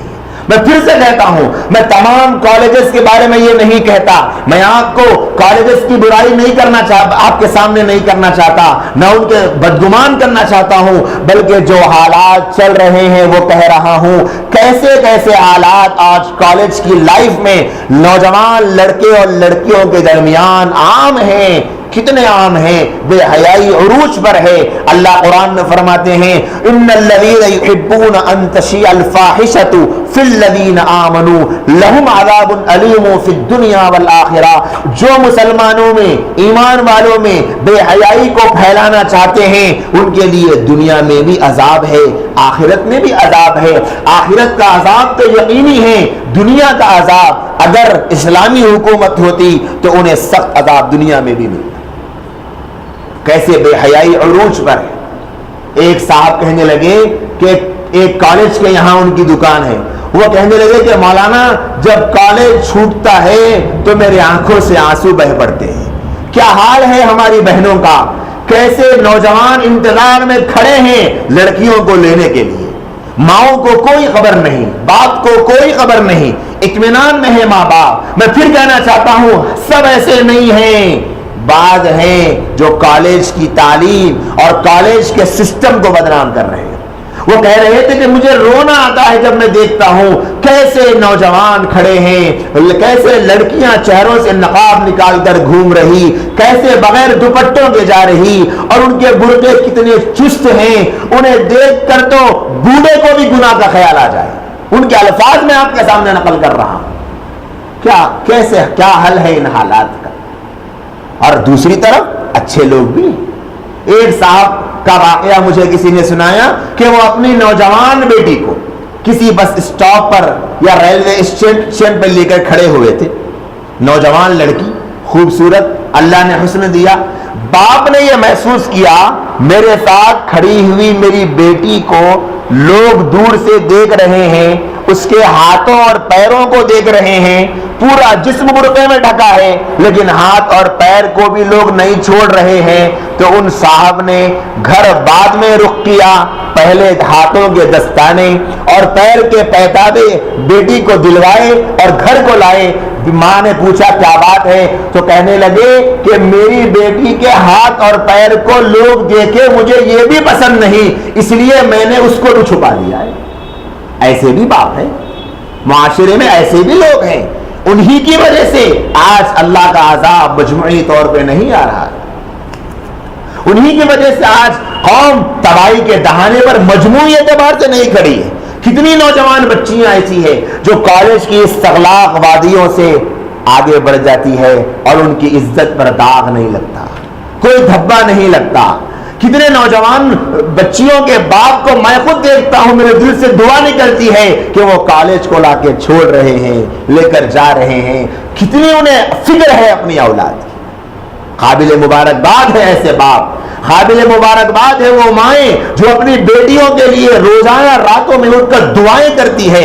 ان کے 2 سال کالج کا زمانہ گزرنے تک ان کے ماؤں کی جان ان کی ہتھیلی میں ہوتی ہے کہ پتہ نہیں میری بیٹی کے ساتھ کب کیا ہو جائے، لیکن اپنی بیٹی کو تعلیم دلوانے کے لیے وہ پڑھا رہی ہے، بہت قابل مبارکباد۔ لیکن دوسرا جو رخ ہے تصویر کا وہ کیسا خوفناک ہے۔ اس کا حل کیا ہوگا کہ آج لڑکیوں اور لڑکوں کے درمیان کیسے حرام دوستیاں عروج پر ہیں، کون نہیں جانتا۔ لڑکے اور لڑکی کے درمیان دوستی کو آج فیشن بنا لیا گیا ہے۔ آج بیٹھکوں میں جب دوست بیٹھتے ہیں ہر کوئی اپنی اپنی فیلڈ کی بات کرے گا۔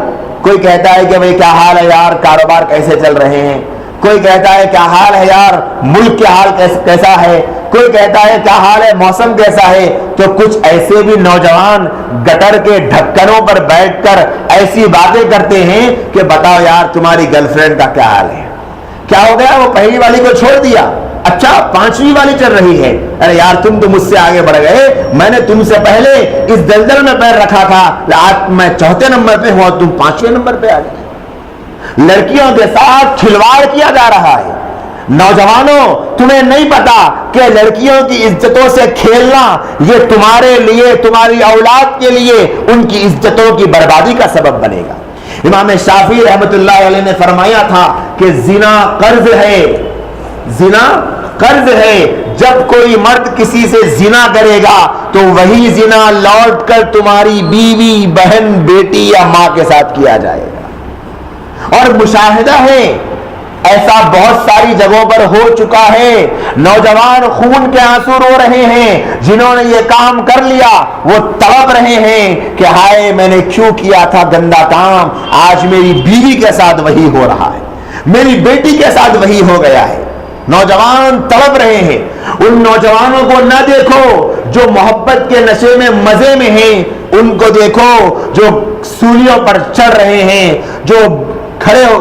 جو بڑی عمارتوں پر چڑھ کر کود رہے ہیں، جن کے دماغی سنتولن ختم ہو چکے ہیں، جو محبتوں کے چکر میں پڑ کر جن کی زندگیاں برباد ہو گئی، جو علماء کے پاس مجلسوں میں پھوٹ پھوٹ کے رو رہے ہیں بیٹھ کر کہ ہم نے کیا گناہ کر دی. یہ وقتی مزے ہیں.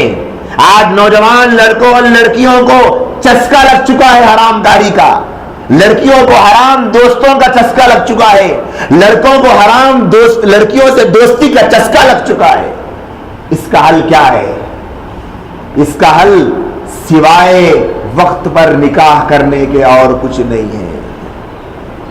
نکاح کے اور کوئی حل نہیں ہے.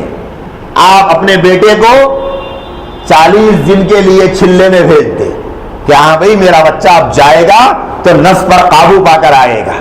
آپ اپنے کسی بیٹی کو یہاں معراج بھائی کے پاس پابندی کے ساتھ اجتماع میں بھیج دے کہ جائے گی دین کی باتیں سنتی رہے گی تو ماشاءاللہ اس کے اندر تقویٰ آ جائے گا.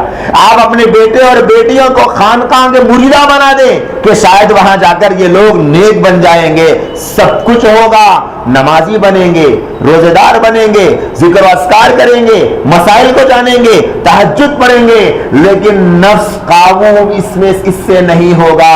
نکاح کے بغیر نفس قابو میں نہیں آئے گا.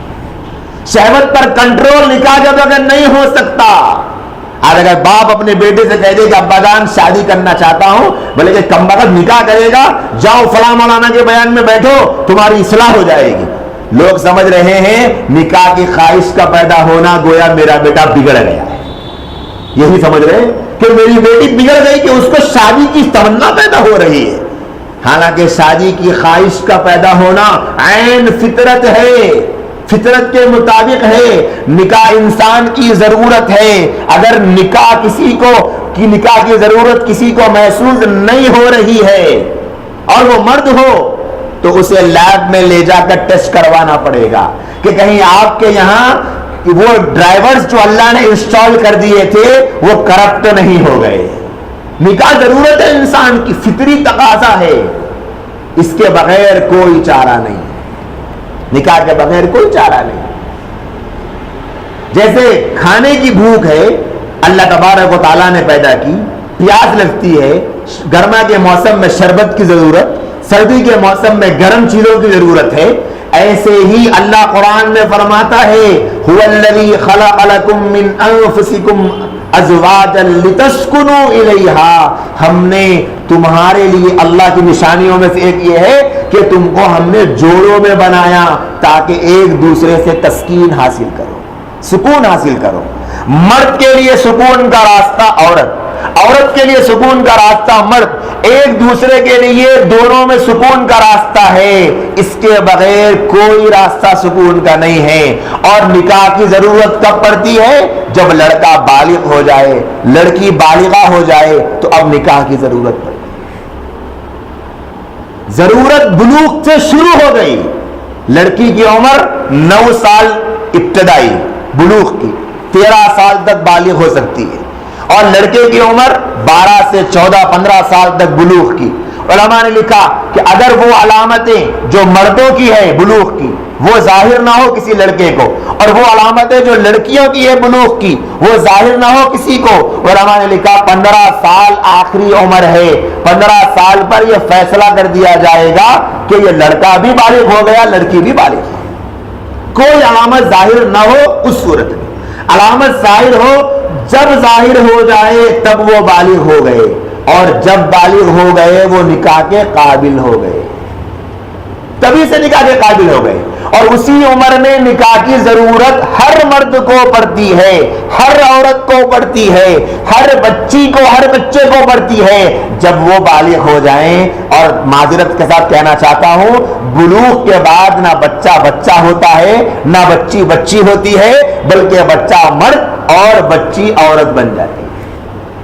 یہ اور بات ہے کہ معاشرہ اس کو مرد عورت نہیں کہتا، نہ کہیں، لیکن عمر کے اعتبار سے وہ اس کیٹیگری میں آ گئے کہ لڑکی اب نکاح کے قابل ہو گئی، لڑکا اب نکاح کے قابل ہو گئے۔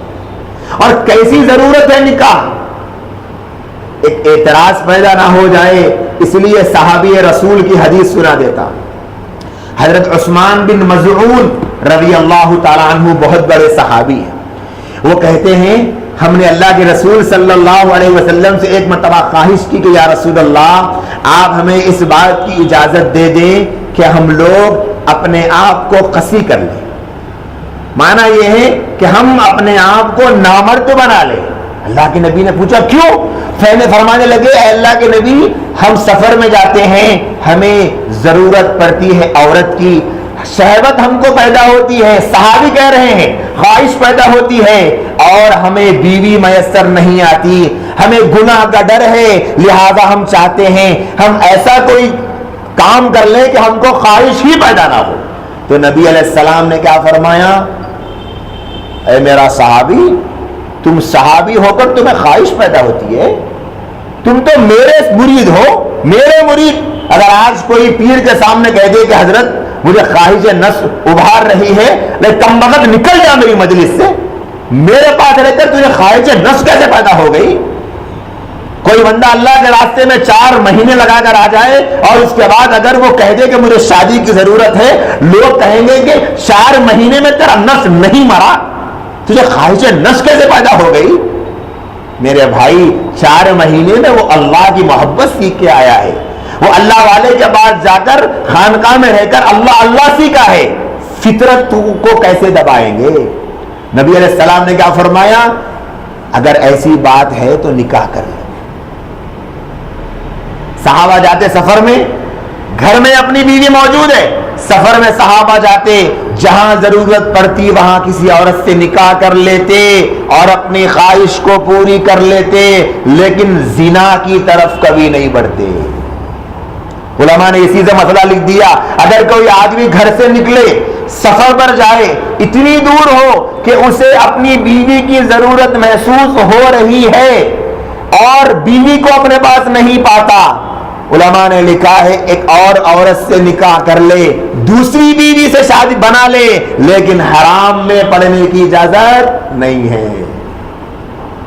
یہ کہ کتنا اہم مسئلہ ہے۔ ایک صحابی رسول نے تو کیا فرمایا، نام میرے ذہن میں نہیں، یہ فرمایا تھا کہ مجھے اس بات پر بالکل بھی اطمینان نہیں کہ میں اپنی زندگی میں ایک دن بھی بغیر بیوی کے رہوں۔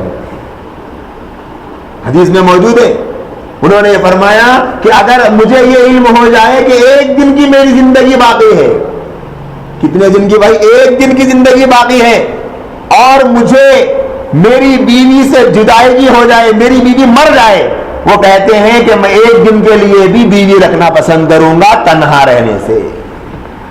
اب آپ سوچیں کہ مرد اور عورت کے درمیان جو دوریاں آج معاشرے نے بنا لی ہے، اس کے قصوروار کون ہے؟ نکاح کو ضرورت سمجھنے کو تیار ہی نہیں ہے۔ 15 سال میں لڑکا بالغ ہو گیا، لڑکی بالغہ ہو گئی، فرض کر لیں 15 سال، لیکن نکاح کا تصور ہمارے معاشرے سے کوسوں دور ہے، اور فطرت سے مقابلہ کر رہے ہیں آج، فطرت سے مقابلہ کہ نہیں شادی نہیں ہو سکتی۔ اگر کوئی کہہ دے جلدی شادی کرنے کا کوئی اپنا خیال ظاہر کر دے تو سارا خاندان اس کو تانے دے گا، لیکن کیسی لڑکی ہے، کیسی بے شرم ہے، سنا ہے کہ 18 برس کی ہو گئی اور اپنے ماں کو ستا رہی ہے کہ میں شادی کرنا چاہتی ہوں، میرا نکاح کرا دو، کیسی بے حیا ہے، کیسی بے شرم ہے، پتہ نہیں کتنے تانے دیں گے۔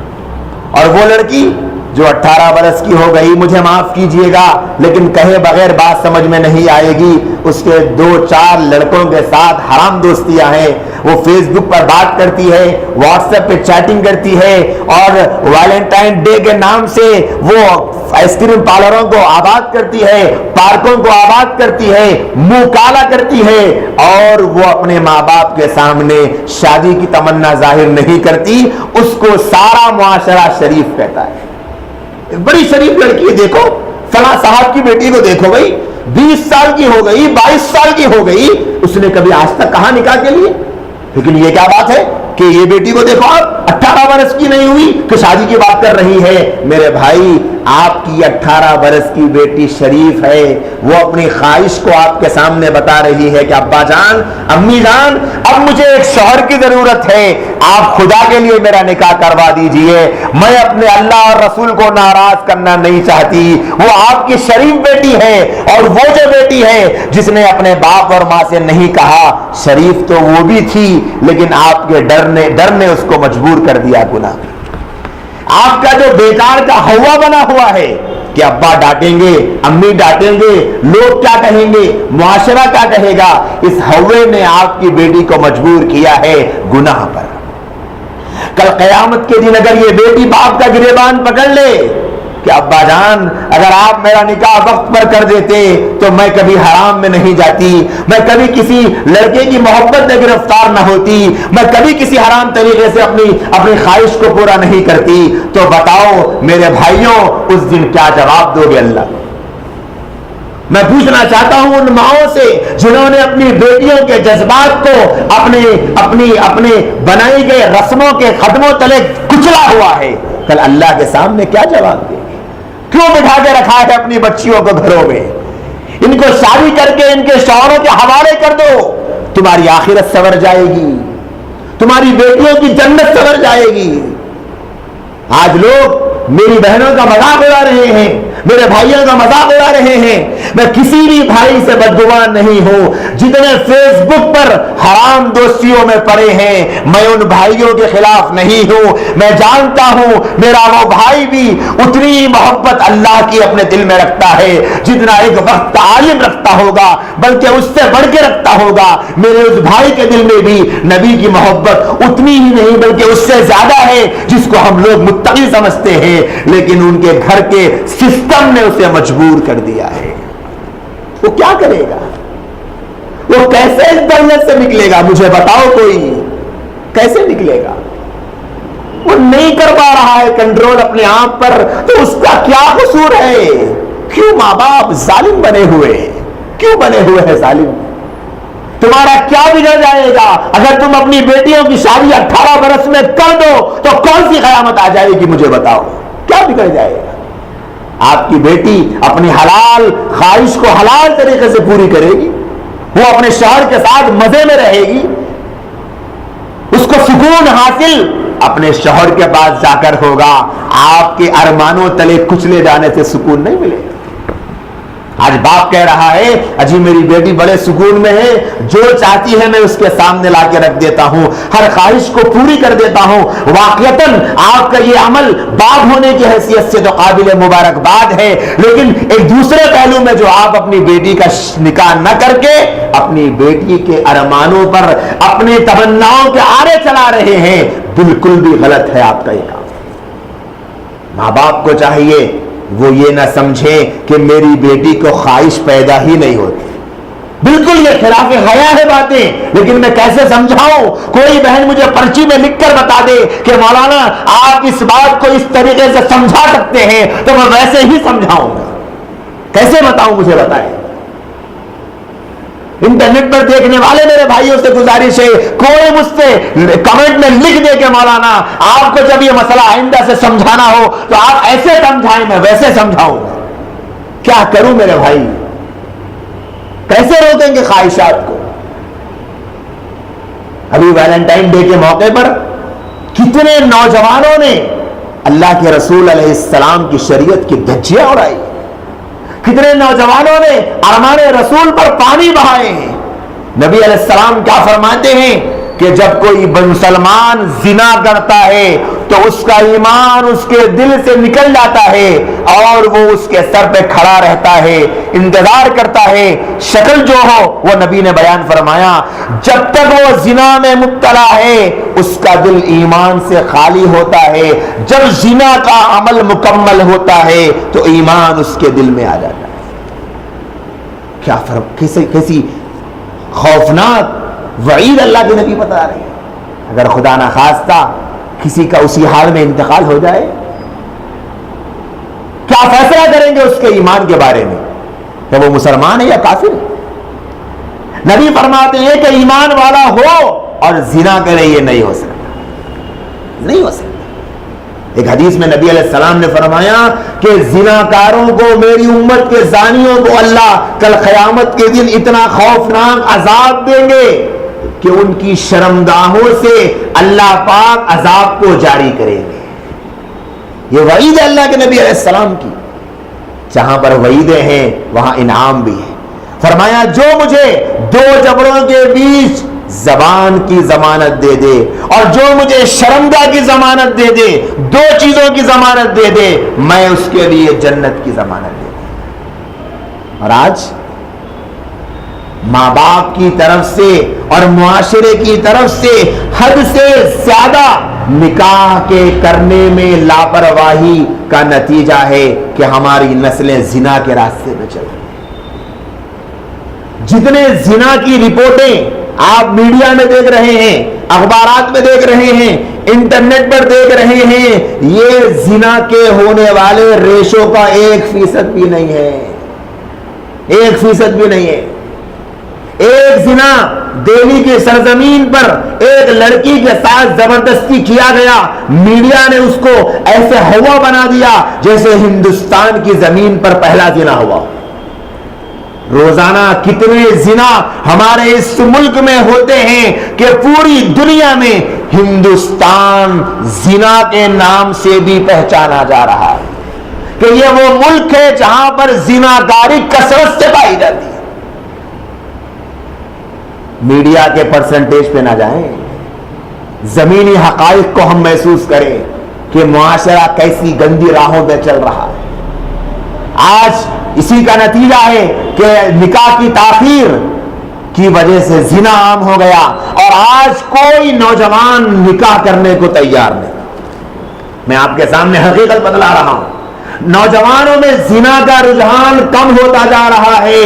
اگر کسی نوجوان سے کہا جائے کہ بھئی شادی کر لے، کہتا ہے کہ بھئی کہاں کی ٹینشن پال لوں، شادی کر کے بیوی کو سنبھالو، اس کا خرچ برداشت کرو اور پھر بچے، پھر خرچے۔ گرل فرینڈ میں ہم مزے میں ہیں، بڑے مزے میں ہیں گرل فرینڈ کی زندگی میں، ایک گئی تو دوسری ملی، دوسری گئی تیسری ملی، اور مجھے معاف کیجئے لڑکیوں کا بھی یہی معاملہ ہوتا جا رہا ہے کہ کتنے بوائے فرینڈز لڑکیوں کو موجود ہیں، ان کے اور ان کے فرشتوں کے سوا کسی کو نہیں پتا ہے۔ وجہ زنا سستا ہو گیا، اس وجہ سے نکاح مہنگا ہو گیا۔ زنا کے کرنے کے لیے کوئی وقت نہیں لگے گا، کوئی وقت نہیں، جب دل چاہے، جتنے پیسوں میں چاہے۔ مغرب نے عورت کو اتنا سستا کر دیا کہ اب چند ٹکوں میں زنا آسان ہو گیا، چند ٹکوں میں منہ کالا کرنا آسان ہو گیا ہے۔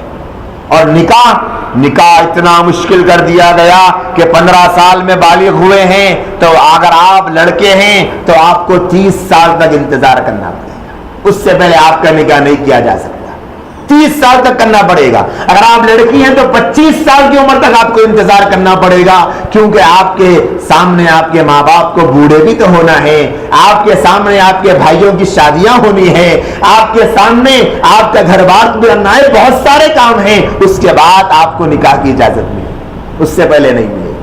اگرچہ اس تاخیر کی وجہ سے بیٹا 100 مرتبہ منہ کالا کا کیوں نہ کر لے اور بیٹی 500 مرتبہ 500 حرام دوستیاں کیوں نہ کر لے، سب گوارا ہے، لیکن معاشرے کے سامنے رسوائی گوارا نہیں۔ آج لوگ اگر کہیں پر لڑکا اور لڑکی اس معاملے میں پکڑے جائیں کہ انہوں نے محبت کر لی ہے، چھپ کر کریں سب جائز، ہائی لائٹ ہو جائیں تو غیرت بڑی پھڑک جائے گی، لیکن یہ ہم کو برداشت نہیں ہوگا۔ چھپ کر کسی بھی طریقے کے لڑکے سے لڑکی آنکھ مٹکا کر لے، جس کو کہتے ہیں، کچھ نہیں ہوگا، لیکن معلوم ہو جائے تو باپ کی آستینیں چڑھ جائے گی، بھائیوں کا سینہ پھولنا شروع ہو جائے گا، پر پکڑو اس کو، مارو اور اس کو ختم کر دو اور پولیس تھانے لے کر جاؤ اور فلاں بہت کچھ کریں۔ یہ حل نہیں ہے۔ میں آپ کو حالات کی طرف اشارہ کرنا چاہتا ہوں۔ حل یہ نہیں ہے کہ لڑکی اور لڑکے کے محبت کا علم ہو گیا، اس کو پکڑ کر الگ کر دیا، لیکن ہم برداشت نہیں کرتے، وہ تمہارے برابر کا نہیں، وہ کہاں تم کہاں، ہم کس خاندان کے وہ کس خاندان کے۔ یہ محبت تو اندھی ہوتی ہے، بچہ بچہ جانتا ہے، پیار کی آنکھیں نہیں ہوتی، بس جب ہو گیا تو بھئی نکاح کر دو، اس سے بہتر کوئی راستہ نہیں۔ آپ کی بیٹی اپنے لیے اس کو پسند کر رہی ہے، کر دو، پریشانی کیا بات ہے؟ لیکن نہیں، ہم اپنی بیٹی کے لیے پسند کریں گے، ابھی کب کریں گے؟ اگر آپ کرتے تو آپ کی بیٹی کو پسند کرنے کی ضرورت نہیں پڑتی، آپ نے نہیں کیا تو آپ کی بیٹی کو کرنا پڑا پسند۔ اب جب بیٹی پسند کر لے، بولے گا ہمیں پسند نہیں ہے، بھائی بولے گا میری غیرت گوارا نہیں کرتی، اور چھوٹا بھائی بولے گا میں اس کو بہن نے ماننے کو تیار نہیں۔ ارے مت مان بھائی، تجھے تھوڑی ساتھ رہنا ہے، اس کے تیری بہن کو ساتھ رہنا ہے، بہن تیار ہے نکاح کر دو، اس سے بہتر کوئی راستہ نہیں۔ نبی علیہ السلام کے زمانے کا ایک واقعہ سنا دوں۔ اللہ کے نبی علیہ السلام کے سامنے ایک مسئلہ آیا، ایک لڑکی کے باپ کا انتقال ہو گیا، چچا نے کسی بڑے مالدار آدمی سے، لڑکے سے اس کا رشتہ طے کر دیا۔ نبی علیہ السلام کے بعد قضیہ پہنچا، آپ علیہ السلام نے فرمایا کہ ان کا نکاح کر دو، تو اس لڑکی نے کہا کہ یا رسول اللہ صلی اللہ علیہ وآلہ وسلم، میں اس لڑکے سے نکاح کرنا نہیں چاہتی، میں کسی اور لڑکے سے نکاح کرنا چاہتی ہوں۔ تو نبی صلی اللہ علیہ وسلم نے فرمایا کہ یہ لڑکی جس لڑکے سے نکاح کرنا چاہتی ہے، اس کا نکاح اسی لڑکے سے کر دو، اس لیے کہ دو محبت کرنے والوں کے درمیان قربت سے بہتر کوئی راستہ نہیں، اس سے بہتر کوئی راستہ نہیں۔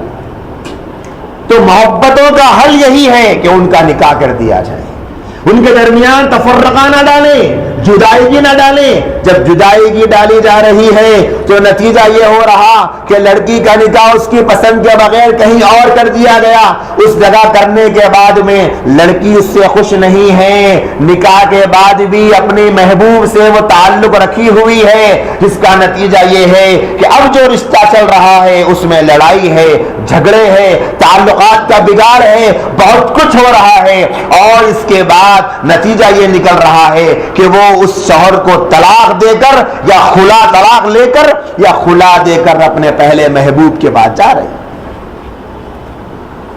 کس نے حالات بنائے طلاق کے؟ ہم نے بنائے۔ اگر اس لڑکی کا نکاح اس کے محبوب سے کر دیتے اور یہ کہتے کہ بھئی آپ کی مرضی، اگر آپ چاہتے ہیں رہنا، آگے آنے والے حالات کا آپ کے ہاتھ میں فیصلہ ہے۔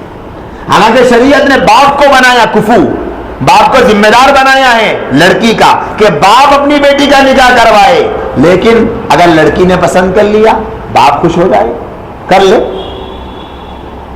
اسی لیے آج بیٹیوں کو باپ گلے کی ہڈی نظر آتے ہیں، لیکن ہمارے ابا کی وجہ سے بڑی پریشانی ہے۔ اگر ابا نہ ہوتے تو میں بڑا اچھا جیون ساتھی تلاش کر لیتی، اگر ابا نہ ہوتے تو آپ زندگی بھر جیون ساتھی تلاش کرتے ہی رہ جاتی، ہر کوئی آپ کو بے وقوف بناتا جاتا۔ باپ جو ہوتا ہے وہ کیا کرتا ہے؟ ایک رشتہ آیا بیٹی کے لیے، باپ نے پوچھا کہ بھائی آپ کیا کرتے ہو؟ تو لڑکی نے کہا کہ جی ہمارا لکڑیوں کا کاروبار ہے۔ اگر لڑکی کے سامنے کہتا تو لڑکی تو لٹو ہو جاتی، بولے گی ارے بھائی ہمارے ہونے والے شوہر کا بہت بڑا بزنس ہے، لیکن باپ نے کہا کہ لکڑیوں کا کاروبار ہے۔ کہاں ہے کاروبار؟ کیا آپ امپورٹ ایکسپورٹ کا بزنس کرتے ہیں یا آپ کی بہت بڑی کوئی میل ہے؟ آخر آپ بزنس کیا کرتے ہیں؟ بولے کہ نہیں جی ایک بار بتلا دیا کہ لکڑیوں کا کاروبار ہے، بس کاروبار ہے، تفصیل میں مت جائیے، ڈیٹیل میں۔ باپ نے کہا کہ نہیں ہمیں جاننا پڑے گا کہ ہم آپ کو اپنی بیٹی ایسے ہی اٹھا کے نہیں دے دیں گے۔ تو کہنے لگے کہ جامع مسجد کے باہر مسواک بیچتا ہوں، یہ ہے لکڑیوں کا کاروبار، کہ مسواک بیچ رہا ہے اور کہتا ہے کہ میں لکڑیوں کا کاروبار کر رہا ہوں۔ اگر لڑکی ہوتی تو بالکل یقین کر لیتی کہ ہاں بھائی اتنے بڑے بزنس مین ہیں، اور یہ ہو رہا ہے۔ جہاں جہاں لڑکیوں نے محبت کا نکاح کیا، نکاح کے بعد وہ سارے سپنے چور ہو گئے۔ کیوں؟ لڑکیوں کو بیوقوف بنانا لڑکوں کے لیے بہت آسان، وہ دو چار میٹھی باتیں کرتے ہیں، لڑکیاں جذباتی ہوتی ہے، دیوانی بن جاتی ہے۔ باپ بیچ میں ہوگا تو یہ نہیں ہوگا۔ تو میرے بھائیوں اور دوستوں، یہ جو ہو رہا ہے اس کا حل یہ ہے کہ نکاح کیا جائے۔ معاشرے کے بگاڑ کا، معاشرے کے فساد کا، معاشرے کی خرابی کا اور معاشرے میں ہونے والی بے راہ روی اور بے شرمی کا حل یہ ہے کہ اس کو ختم کرنے کے لیے نکاح کیا جائے۔ نکاح کے کلچر کو عام کیا جائے. اور نکاح کی عمر کیا ہے کہ نکاح کی عمر لڑکے کے لیے جب بالغ ہو جائے. انتظار کر لے, لڑکی تلاش کر لے, جب لڑکا بالغ ہو جائے رشتہ تلاش کر لے. کوئی اچھی لڑکی سمجھ میں آ جائے تو رشتہ طے کر کے رکھ دے. لڑکی بالغ ہو جائے 15-16 سال میں, اس کا رشتہ طے کر لے, 1-2 سال بعد رخصتی کر دے, یا پھر نکاح کر لیں اور 1-2 سال بعد رخصتی کر دیں. اس سے بہترین حل اور کوئی ہو ہی نہیں سکتا. آج جو معاشرے میں بے حیائی پھیل رہی ہے, نوجوان لڑکیوں کو دیکھتے ہیں آپ, ناچنا, گانا, تھرکنا اور ڈانس کرنا, اور بلکہ اب دلہنیں بھی ناچنے لگ گئی ہیں. یہ کلچر کہاں سے عام ہو رہا ہے؟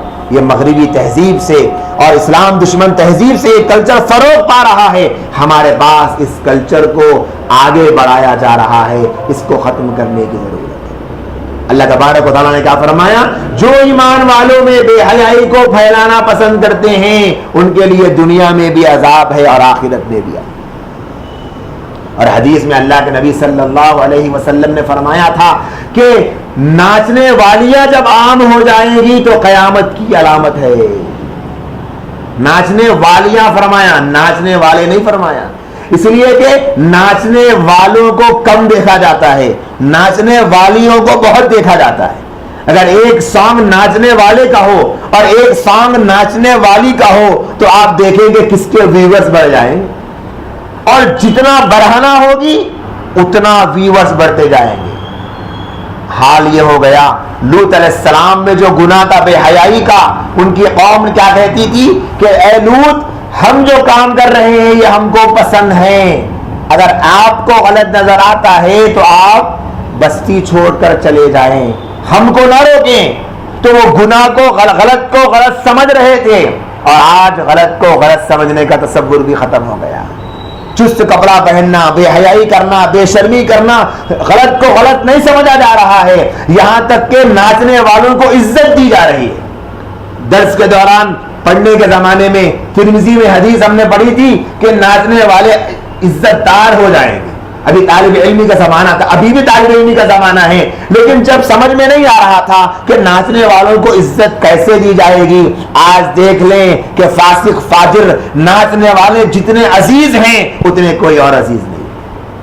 آج دیکھ لیں آپ انٹرنیٹ پر, آپ ٹویٹر پہ دیکھ لیں, فیس بک پہ دیکھ لیں, جتنے ناچنے والوں کے لائکرز ہیں اتنے شریف اور متقیوں کے نہیں ملیں گے. قیامت کی علامتوں میں سے ایک علامت. تو جلد نکاح کرنا یہ بہت بڑا حل ہے مسئلے کا, اور نکاح کی عمر بلوغ کے بعد فوری رشتہ طے کر دے, رخصتی بات نہیں کرے. اور یہ جو کہتے ہیں بعض لوگ کہ ابھی جلدی نکاح کریں گے تو لڑکیوں میں سمجھ نہیں ہوتی ہے اور رشتے خراب ہو جاتے ہیں, نکاحوں میں فساد آ جاتا ہے. طلاق اس لیے زیادہ ہو رہی ہے کہ آج کم عمر میں لڑکیوں کی شادیاں کی جا رہی ہیں, یعنی 25 سال بھی اب کم عمر ہو گئی. 25 سال میں نکاح ہو رہا اور کہہ رہے ہیں کہ کم عمر ہے.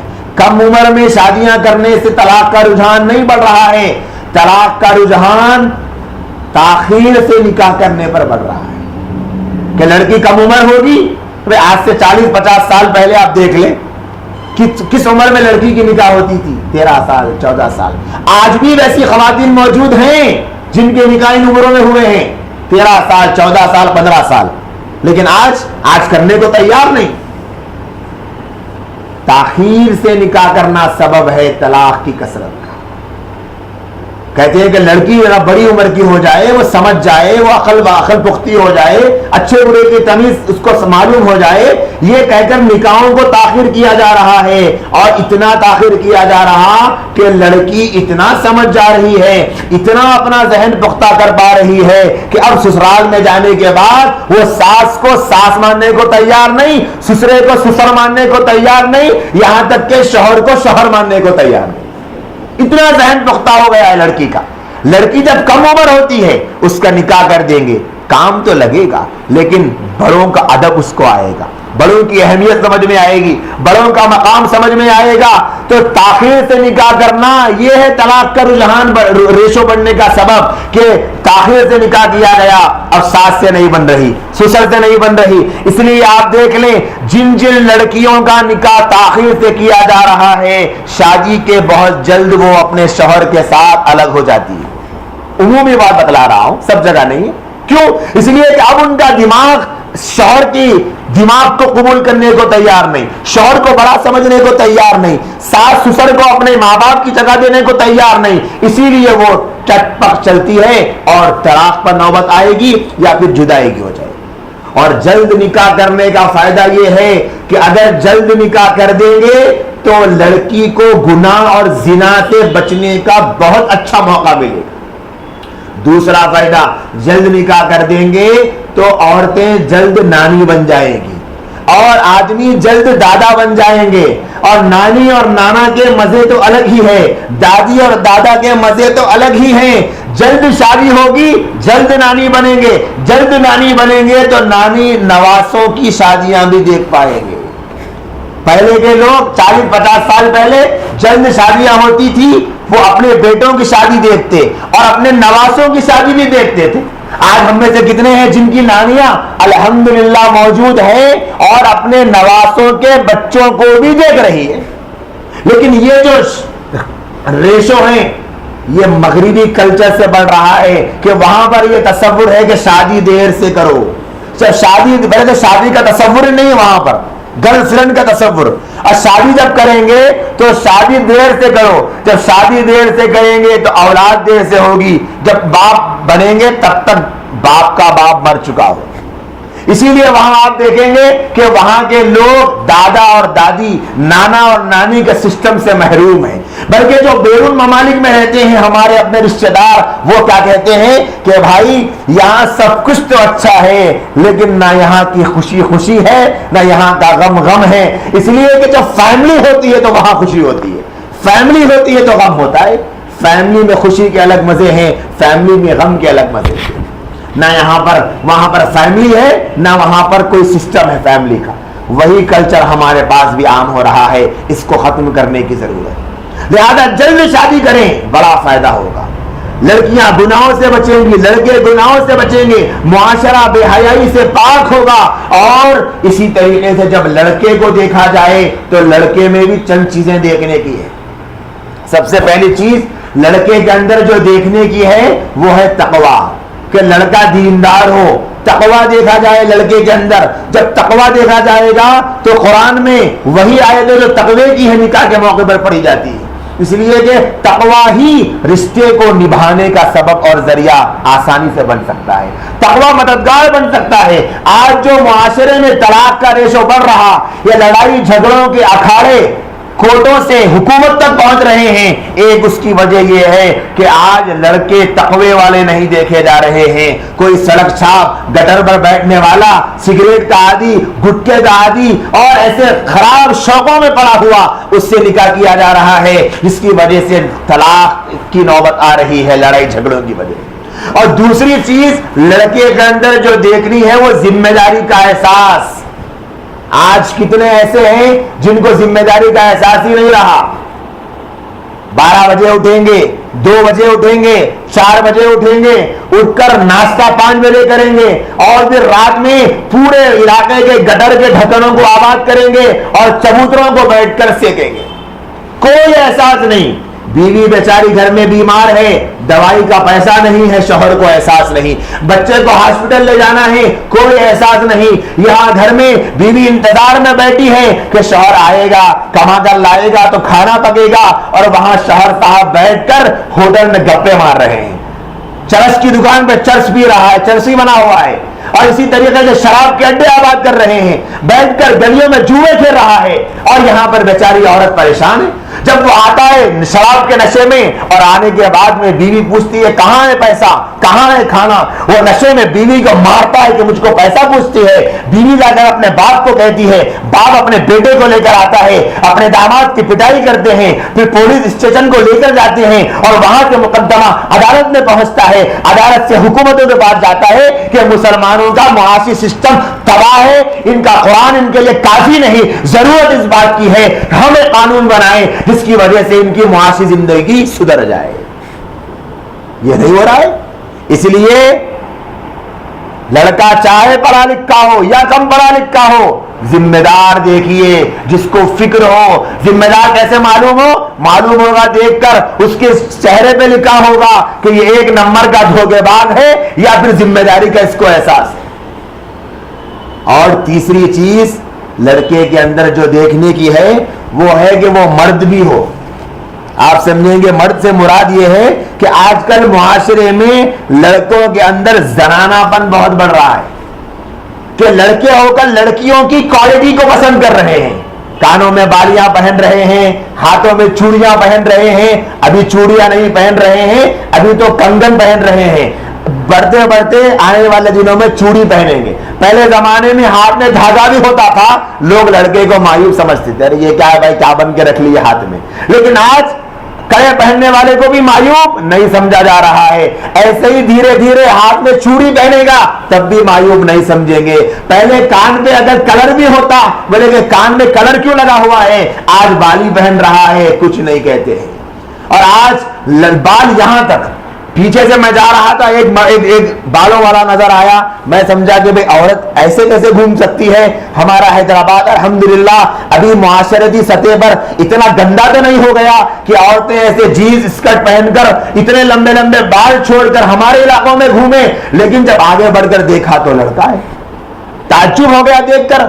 اور وہ حدیث اچھی طرح سمجھ میں آنے لگ گئی, تھوڑی تھوڑی, اور پوری نہیں سمجھا, اللہ سمجھا دے کہ اللہ کے نبی نے فرمایا لعن اللہ المتشابہون من الرجال بالنساء, اللہ کی لعنت ہے ایسے مردوں پہ جو عورتوں کی مشابہت کرتے. ایک بہت بڑا گلوکار تھا, اس گلوکار کا نکاح کرنے کے لیے عورتیں بڑی پریشان, بڑی فکر میں, ہر کوئی چاہتی تھی کہ میرا نکاح ہو جائے, میرا نکاح ہو جائے. کسی کو وہ لفٹ لے کر آتا. آخر ایک دن نے کسی حسین عورت سے نکاح کر کے گھر لے کر آ گیا. اب میڈیا میں چرچے ہوئے کہ بولے کیا بڑی حسین بیوی مل گئی, اتنا بڑا گلوکار, اتنا بڑا اداکار. 6 مہینے ہو گئے, لڑکی نے اسٹیٹمنٹ دے دیا کہ میں طلاق لینا چاہتی ہوں. سب پریشان, عورتوں کے جو ہوش اڑ گئے کہ دیوانی ہے, ہم کو یہ چانس نہیں ملا, تجھے مل گیا تو چھوڑنا چاہتی ہے, کیوں چھوڑنا چاہتی ہے. کہنے لگی کہ کیا کروں, ساتھ میں رہ کر آئینے کے سامنے بیٹھ جاتا ہے تو میرا سنگار پہلے ہو جاتا ہے, اور میرے سنگار کے ہونے تک اس کا سنگار مکمل ہوتا ہی نہیں. مجھے مرد بھی تو نظر آئے نا, مجھ میں اور اس میں کچھ فرق ہی نظر نہیں آ رہا. ایسا محسوس ہو رہا ہے کہ میں بہن کے ساتھ رہ رہی ہوں, کہ عورت کم سج رہی, مرد زیادہ سج رہا. مائیں دیکھ رہی بیٹے کو کہ گھر سے نکل رہا ہے, ایک سر میں بالوں کو سنگار کر رہا, چہرے کو سنگار کر رہا, آدھا گھنٹہ آئینے کے سامنے سے نوجوان نہیں ہٹ رہا ہے. اب ایسے لڑکے سے شادی کریں گے لڑکی کی تو اس بیچاری کو کبھی محسوس ہی نہیں ہوگا کہ میں شوہر کے ساتھ ہوں. اس لیے کہ اس کے لیے تو خرچہ بڑھ گیا, ایک بیوٹی پارلر کا سر لڑکی کے لیے تو دوسرا سر سنگار کا لڑکے کے لیے. یہ ریشو بہت بڑھ رہا ہے مردوں میں زنانہ پن کا, اس کو ختم کرنے کی ضرورت ہے. کان میں بالیاں پہنی جا رہی, اب آگے چلنے کے بعد کچھ دن بعد شاید پیر میں پازیب بھی پہنیں گے, اور پہن رہے ہیں. فلموں میں تو پہن کر ناچ کر نچوڑے دکھا رہے ہیں. دیکھو ایسے پہن کر مرد بھی زنجیر پہن کے ناچ سکتا ہے, عیب کی بات نہیں. پہنیں گے آنے کے بعد کچھ دن بعد. بالوں کو دیکھیں لڑکوں کے ان کے چمکنے کو دیکھیں. اگر ولیمے میں دیکھ لیں, پہلے عورتوں کو کہہ کر مرد تھک چکے تھے کہ عورتیں تیار ہونے کے لیے گھنٹے کیا کرتی ہے, لیکن الحمدللہ اب عورتیں تنہا نہیں رہی, مرد ان کا ساتھ بہت زیادہ دینے لگ گئے ہیں, بلکہ عورتوں کو پیچھے کرنا شروع کر چکے ہیں. دکانوں پر عورتوں سے زیادہ کاسٹیوم کے آئٹم مردوں کے ہو چکے ہیں. اب سر کو لگانے کا الگ, آنکھوں کو لگانے کا الگ, ہونٹوں کو لگانے کا الگ, گال کو لگانے کا الگ. ارے بھائی مرد کے لیے زیب و زینت کی کوئی چیز ہی نہیں ہے. پانی نہا رہے ہیں تو 2-2 گھنٹے پانی نہا رہے ہیں, شیمپو کی آدھی آدھی بوتل ختم ہو رہی ہے. کیا ہو رہا ہے؟ یہ صفتیں عورتوں کو اچھی دکھتی ہیں. عورتیں زیب و زینت ان کا گہنا ہے, مردوں کا نہیں ہے. لہذا ایسے بھی مرد کو جب نکاح ہو تو یہ کوالٹیز ہے یا نہیں چیک کر لیں. یہ بھی ایک سبب ہے بعد میں طلاق کا, جس کی وجہ سے آج طلاق ہو رہی ہے. یہ بھی ایک سبب ہے, اس لیے کہ آج کل بہت سارے ایسے نکاح ہو رہے ہیں کہ دیکھ رہے ہیں کہ بھئی لڑکے کو رشتے کے لیے ماں باپ گئے, لوگ کیا دیکھ رہے ہیں کہ لڑکا دیکھے بھئی کانوں میں بالیاں پہنتا ہے, بولے کہ کیا ہو گیا جی پہنا تو کیا بری بات ہے, اس میں عیب تھوڑی ہے, غلط بات تھوڑی ہے, بالیاں ہی پہن رہا نا, شراب تو نہیں پی رہا نا. تو باپ بولتا ہاں بات تو صحیح ہے, شراب تو نہیں پی رہا, بالیاں پہنتا کیا بری بات ہے. یہ بھی ایک سبب ہے. آج لڑکی جو ہوتی ہے نا عورت کو مرد پسند آتا ہے, پورا مرد ہو, جتنا مرد اچھا ہوگا اتنا پسند آئے گا. وہ مرد کا کام بہادری ہے, گھر کا کام کاج کرنا ہے, گھر کی ذمہ داری کو قبول کرنا ہے, عورت کی سیفٹی کرنا ہے. اب وہ عورت کی کیا سیفٹی کرے گا؟ بیوی کو شوہر کی سیفٹی کرنا پڑ رہا ہے. گاڑی پہ بٹھا کر شوہر کو لے کر جا رہی ہے تو بیوی پریشان ہے کہ پتا نہیں اس کو دیکھ کے کون اس کے اوپر لٹو ہو جائے گی. اس لیے کہ اتنا سچ کر صبر کر لپسٹک بھی شاید لگوا رہے ہیں, لیکن ویسا نہیں لگوا رہے ہیں جیسے مرد عورتیں لگاتی ہیں. اس سے بڑی اور کیا علامت میں آپ کے سامنے بیان کروں کہ عورتوں کے بیوٹی پارلر کم, مردوں کے پارلر زیادہ کھل گئے. کٹنگ کرانے کے لیے جائیں گے ہیئر سیلون کو تو دیکھ لیں گے اتنا بڑا سنگار کہ جتنا تو لڑکیوں کے بیوٹی پارلر میں رکھا ہوا نہیں. ارے بولیں گے کیا ہے بھائی اتنا سب کچھ, کیا آپ کے پاس لڑکیاں بھی آتی ہیں؟ میں نے پوچھا ایک جگہ کٹنگ کی دکان پر ایک بھائی سے, بولے کیا آپ کے پاس یہ سب کچھ کیا ہے بھائی, لڑکیاں بھی آتی ہیں؟ بولے کہ کیا مولانا آج بچے یہ سب پوچھ رہے ہیں, لا کے رکھنا پڑا. لڑکیوں کے لیے ہے زیب و زینت, لڑکوں کے لیے نہیں ہے. بالوں کو ایک عجیب و غریب کلر, ایک الگ مخلوق دکھ رہے ہیں. اللہ نے قرآن میں دو ہی مخلوقوں کا ذکر کیا, ایک جن ایک انسان, آسمانی مخلوق فرشتے. اب سائنسدانوں کو اس پر ریسرچ کرنا پڑے گا کہ یہ دکھنے میں تو مرد ہے لیکن ہے کون سی مخلوق. اس کا چہرہ الگ, اس کے بال الگ, اور چہروں پر دیکھے آپ نور ہے, نور کچھ رخت نہیں رہا ہے. اسی وجہ سے تو لوشن لگانے کی ضرورت پڑ رہی ہے. اسی لیے میں کہہ رہا ہوں علماء کے پاس آئیں, قدرتی نور پیدا ہوگا. عالموں کی صحبت میں بیٹھے, قدرتی نور پیدا ہوگا. اللہ اللہ کی ضربے لگائیں, قدرتی نور پیدا ہوگا. چہرے کو دیکھ کر سمجھ میں آ جاتا ہے کہ یہ اللہ کا نیک بندہ ہے. اور آج گٹکے کی لعنت, سگریٹ کی لعنت, اور رات بھر بیٹھ کر گٹروں کو آباد کرنے کی لعنت, اور چرس کی لعنت, اور حرام خوریوں کی لعنت, حرام کھا کھا کر چہروں سے لعنت برس رہی, اور حرام کام کر کر کے چہروں کی لعنت برس رہی. میں دعوے کے ساتھ کہہ سکتا ہوں ابھی ویلنٹائن کے موقع پر جتنے نوجوانوں نے منہ کالا کیا ہے ان کو دیکھ کر پہچان سکتے ہیں کہ یہ حرام خور ہے. یہ گالی نہیں ہے. میں کہنا چاہوں گا کوئی یہ نہ سمجھے کہ مولانا گالی دے رہے ہیں. حرام کا معنی حرام, خور کا معنی کھانے والا. کسی کو کہے نہیں, کہیں گے تو گالی سمجھیں گے. وہ معنی بدلا رہا ہوں. حرام کھا کھا کر چہروں سے لعنت برس رہی, حرام کانوں کی لعنت, حرام کھانے کی لعنت, حرام کھا کھا کر عادی ہو گئے ہیں. اس وجہ سے عیدی بن چکے ہیں, کمانے کو جی نہیں چاہتے. باپ بوڑھا ہو چکا, مزدوری کر کے لاگے کھلا رہا ہے, گٹکے کے پیسے باپ کے پیسوں سے لے کے کھا رہا ہے. بے غیرتی کی علامت. لہذا جب لڑکی کو رشتہ دیکھے تو اس طریقے سے اس کا بھی خیال کریں. ابھی 2-3 باتیں کہہ دوں, بات ختم کر دیں کہ وقت لمبا ہو گیا. لڑکی میں جو دیکھنا ہے وہ دینداری کو. نبی علیہ السلام نے حدیث میں فرمایا عورت کو دیکھا جاتا ہے مال کی وجہ سے, خاندان کی وجہ سے, حسن کی وجہ سے, اور دین کی وجہ سے. تو کیا فرمایا؟ فَاسْفَرْ بِذَاتِ الدِّین, دین کو ترجیح دو. دین کا مطلب اوڑھنی باندھنے والی ہے, اور مہمان آنے کے بعد سر پہ دوپٹہ ڈال لینے والی ہے, کبھی کبھی نماز پڑھ لینے والی ہے. آج کل جو تعارف کراتی ہیں مائیں, ایسا محسوس ہوتا ہے, ڈاؤٹ ہوتا ہے کہیں یہ رابعہ بصریہ کی نسل سے تو نہیں چل رہے یہ لوگ. ہماری بیٹی تو اتنی شریف ہے ماشاءاللہ کہ وہ نماز پڑھتی ہے, ہمیشہ اللہ کی یاد میں رہتی ہے. چالی خانے کو جب جاتی ہے تو اس کے کپڑے چھوٹے ہوتے ہیں, بال دکھتے ہیں, بے حیائی کرتی ہے, محرموں سے پردہ نہیں کرتی, نامحرموں سے, بہت کچھ ہے, لیکن بہت شریف ہے ماشاءاللہ ہماری بیٹی. دینداری کا مطلب اسے شوہر کا مقام پتا ہو, بڑوں کا ادب پتہ ہو، بدتمیز نہ ہو، زبان دراز نہ ہو. میں تو کہنا چاہوں گا خوش ہونے کی بات نہیں ہے، لیکن تھوڑی بہت خوشی تو منانی چاہیے. وہ بہت ساری بہنیں جو چہرے پہ رال ٹپکایا کرتی تھی، دیکھنے میں چاند کا ٹکڑا ہونا، دھول لگنے تو کیا پھوکے تو میل لگنا، ایسی بہوؤں کو ڈھونڈ ڈھونڈ کے لائے اور آج فون کرتے ہیں کہ مولانا بہو ملی تھی، ایسی ملی، کیا سوچے تھے کیا نکلا. آپ جو سوچے تھے وہی نکلا. آپ چہرہ دیکھے تھے، وہ چہرہ تو ابھی بھی اچھا ہے، آپ زبان نہیں دیکھے تھے، اس لیے زبان کی خراب نکلی. اسی لیے نبی نے حدیث میں، ایک اور حدیث میں کیا فرمایا تھا؟ کالی کلوٹی گڈی نکٹی اخلاق والی گوری گمٹی لمبی خوبصورت سے بہتر ہے. اسی لیے تو کہا کرتے ہیں کہ حدیثیں پڑھیں گے تو پتا چلے گا. نبی علیہ السلام دور اندیش قیامت تک کے لیے نبی ہیں. آنے والے لوگ یہ پیمانے بنا دیں گے لڑکیوں کو تلاش کرنے کے، پورا اچھا دکھا، ناک اگر صرف آدھی انچ ٹیڑھی دکھی تو آنے کے بعد پوری اچھائی کو چھوڑ کے سوب اچھا ہے خالا لیکن ناک تھوڑی اچھی رہنا تھا، بس کینسل ہو گیا. یہ کہہ کر رشتے چھوڑے جا رہے ہیں. اس وجہ سے آج بچیوں کی نکاح نہیں ہو رہی.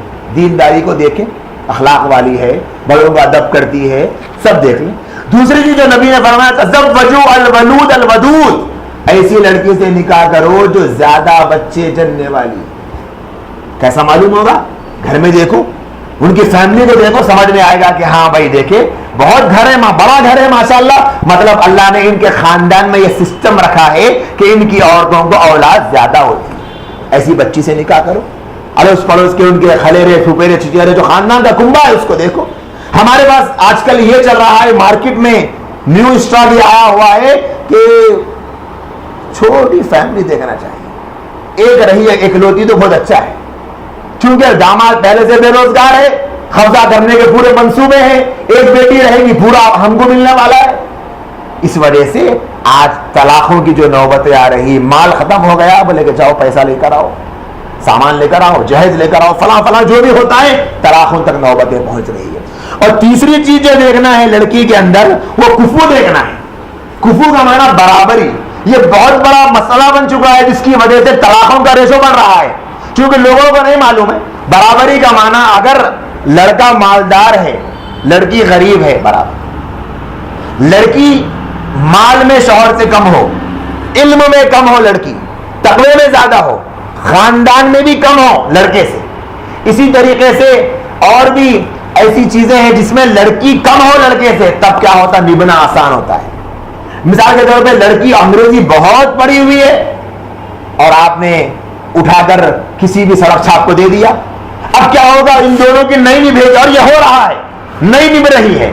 لڑکی کے ذہن میں یہ ہوتا ہے کہ چونکہ میں پڑھی لکھی ہوں زیادہ، یہ ان پڑھ ہے، تو وہ شوہر کو اپنا سردار تسلیم کرنے کو کبھی راضی نہیں ہوتی. عورت کے اندر یہ عادت ہونی چاہیے کہ وہ شوہر کو اپنا سربراہ تسلیم کرے، تب ہی گھر صحیح چل پائے گا. اللہ نے کہا فرمایا الرجال قوامون علی النساء، مرد سربراہ ہے عورتوں کے اوپر. تو یہ کوالٹی عورت کے اندر، اگر شوہر مال میں کم ہو عورت مال میں زیادہ ہو تو اسے مال کا گھمنڈ ہوگا. ہم دیکھ رہے ہیں معاشرے میں جہاں پر لڑکی کے بعد مال بہت ہوتا ہے وہاں داماد کٹ پتلی بنا ہوتا ہے. اور کب تک کٹ پتلی بنا رہے گا؟ آخرکار نتیجہ لڑائی اور جھگڑے پر آ کر بعض جگہوں پر طلاق پر بھی آ جاتا ہے. اس لیے کفو بہت ضروری ہے، برابری صاحب. اور چوتھی چیز جو دیکھنی ہے لڑکیوں کے اندر، خاص طور پر موجودہ معاشرے کے اعتبار سے جائزہ لے کر بتلا رہا ہوں کام کی بات، وہ کام کا ڈھنگ دیکھنا ہے. آج ہر دوسرے تیسرے گھر میں ساس اور سسرے کی زبان زد یہ جملہ ہو چکا ہے کہ ہماری بہو 12 بجے سے پہلے اٹھنے والی نہیں. شادی کے بعد کچن جا کر دیکھ لیں، بیڈ روم بڑا صاف ہوگا لیکن کچن اتنا گندا کہ کوئی نیا پکانے کے لیے چلا جائے تو یقین نہیں آتا کہ روزانہ یہی پکتا ہے. اتنی گندگی، اتنی خرابی.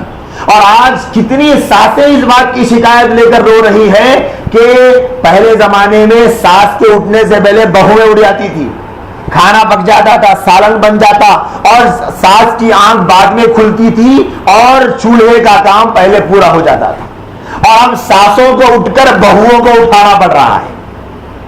دروازہ مار مار کر اٹھو دلہن اٹھو، وہ بھی بیچاری زبردستی کو غصے میں آ کر ناک چلاتے ہوئے یہ بولتے ہوئے اٹھتی ہے کہ امی کے پاس رہتی تو امی ایسا نہیں کرتے. ایک بات اس سے یہ بھی سمجھ میں آ گئی کہ یہ بھی ماں نے بگاڑا ہے. جب بچی بالغ ہو جائے, اب وہ اپنی بچی نہیں ہے, جانے والی ہے, اس کو ٹرین کریے کہ اب تک جب سونا ہے سو گئے, سسرال میں جائیں گے یہ سب نہیں چلے گا, آپ کو اٹھنا پڑے گا آدھی رات سے, جیسے آپ کے گھر کی پوزیشن ہوگی ویسے کرنا پڑے گا.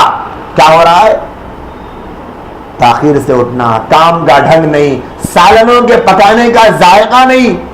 کیسے کہتے سالن نہ شوہر کو پسند آ رہا, نہ ساس کو پسند آ رہا, نہ سسر کو پسند آ رہا. میں کسی بہن کو برا کہنا نہیں چاہ رہا ہوں, میں بتلانا چاہتا ہوں کہ یہ حالات چل رہے ہیں جس کی وجہ سے بھی شادیاں تاخیر سے ہو رہی ہے.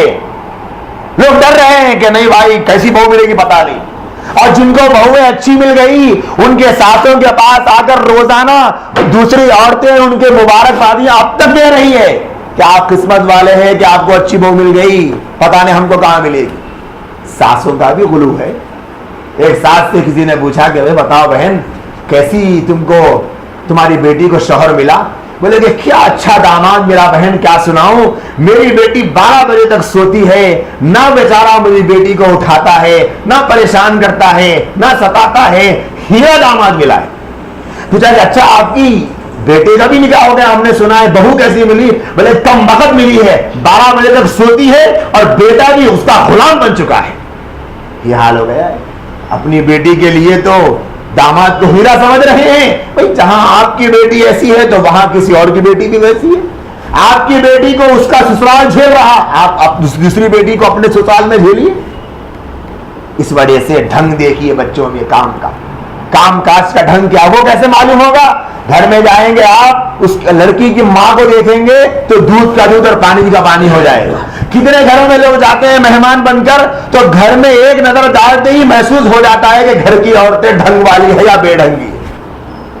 کھانا کھا کر دسترخوان 2 گھنٹے ہو گیا وہیں پڑا ہوا ہے, دانے دسترخوان کے زمین پہ گرے ہوئے, جھاڑو نہیں ہوئی, دوپہر کا کھانا کھایا گیا, شام تک جھاڑو نہیں ہوئی. مہمان گھر کو آتے ہیں, دیکھے ہوئے ہیں کہ شوہر صاحب صبح فریش ہو کر آفس کو گئے تھے, صوفے پہ تولیہ رات کے 8 بجے تک پڑا ہوا ہے. معلوم ہوتا ہے کہ ڈھنگ والی ہے یا نہیں.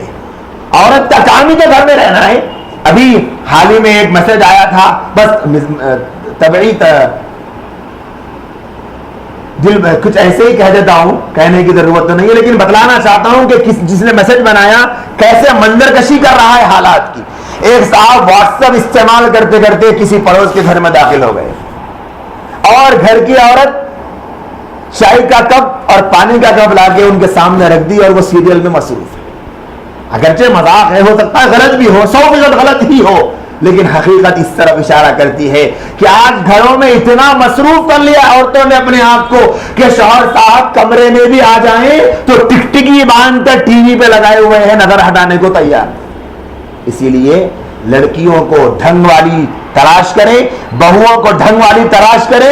اس کے لیے سب سے بہتر راستہ ہے کہ کزنس میرا میرج کو رواج دے, کہ جو خالہ کی بیٹیاں, پھوپھی کی بیٹیاں, چاچی کی بیٹیاں, اللہ کے نبی علیہ السلام کو اللہ نے خود حکم دیا, یا ایھا النبی انا احللنا لک ازواجک اللاتی, تفصیلی آیت ہے, میں آپ کو وہ جملے پڑھ دیتا ہوں. وہ بنات عمک و بنات عماتک و بنات خالک و بنات خالاتک, کہ بھائی کے بیٹوں سے, بیٹیوں سے, بہن کی بیٹیوں سے, ماں اور چچا کی بیٹیوں سے, خالو کی بیٹی, خالہ کی بیٹیوں سے نکاح کرو. نبی کو حکم دیا, قرآن کا حکم ہے. اس کو اگر رواج دیں گے تو گھریلو جو ہم دیکھنا چاہتے ہیں کوالٹیز, وہ بچی میں آسانی سے معلوم ہو جائے گی.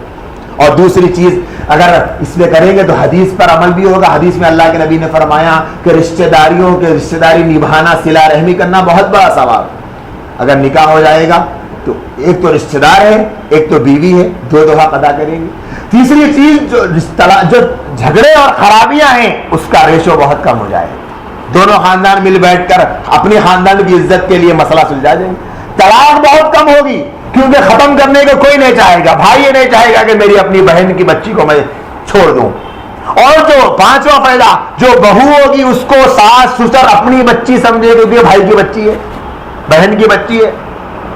اس وجہ سے اس کو اگر عام کریں گے تو بہت فائدہ ہوگا. آخری بات ایک یہ کہتا ہوں کہ نکاح کا جب انتخاب ہو جاتا ہے تو انتخاب کے موقع پر مرد کو اختیار ملنا چاہیے، عورتوں کے اختیارات کم ہونے چاہیے۔ یہ بھی ایک سبب ہے کہ جوڑے صحیح نہیں ملنے کا۔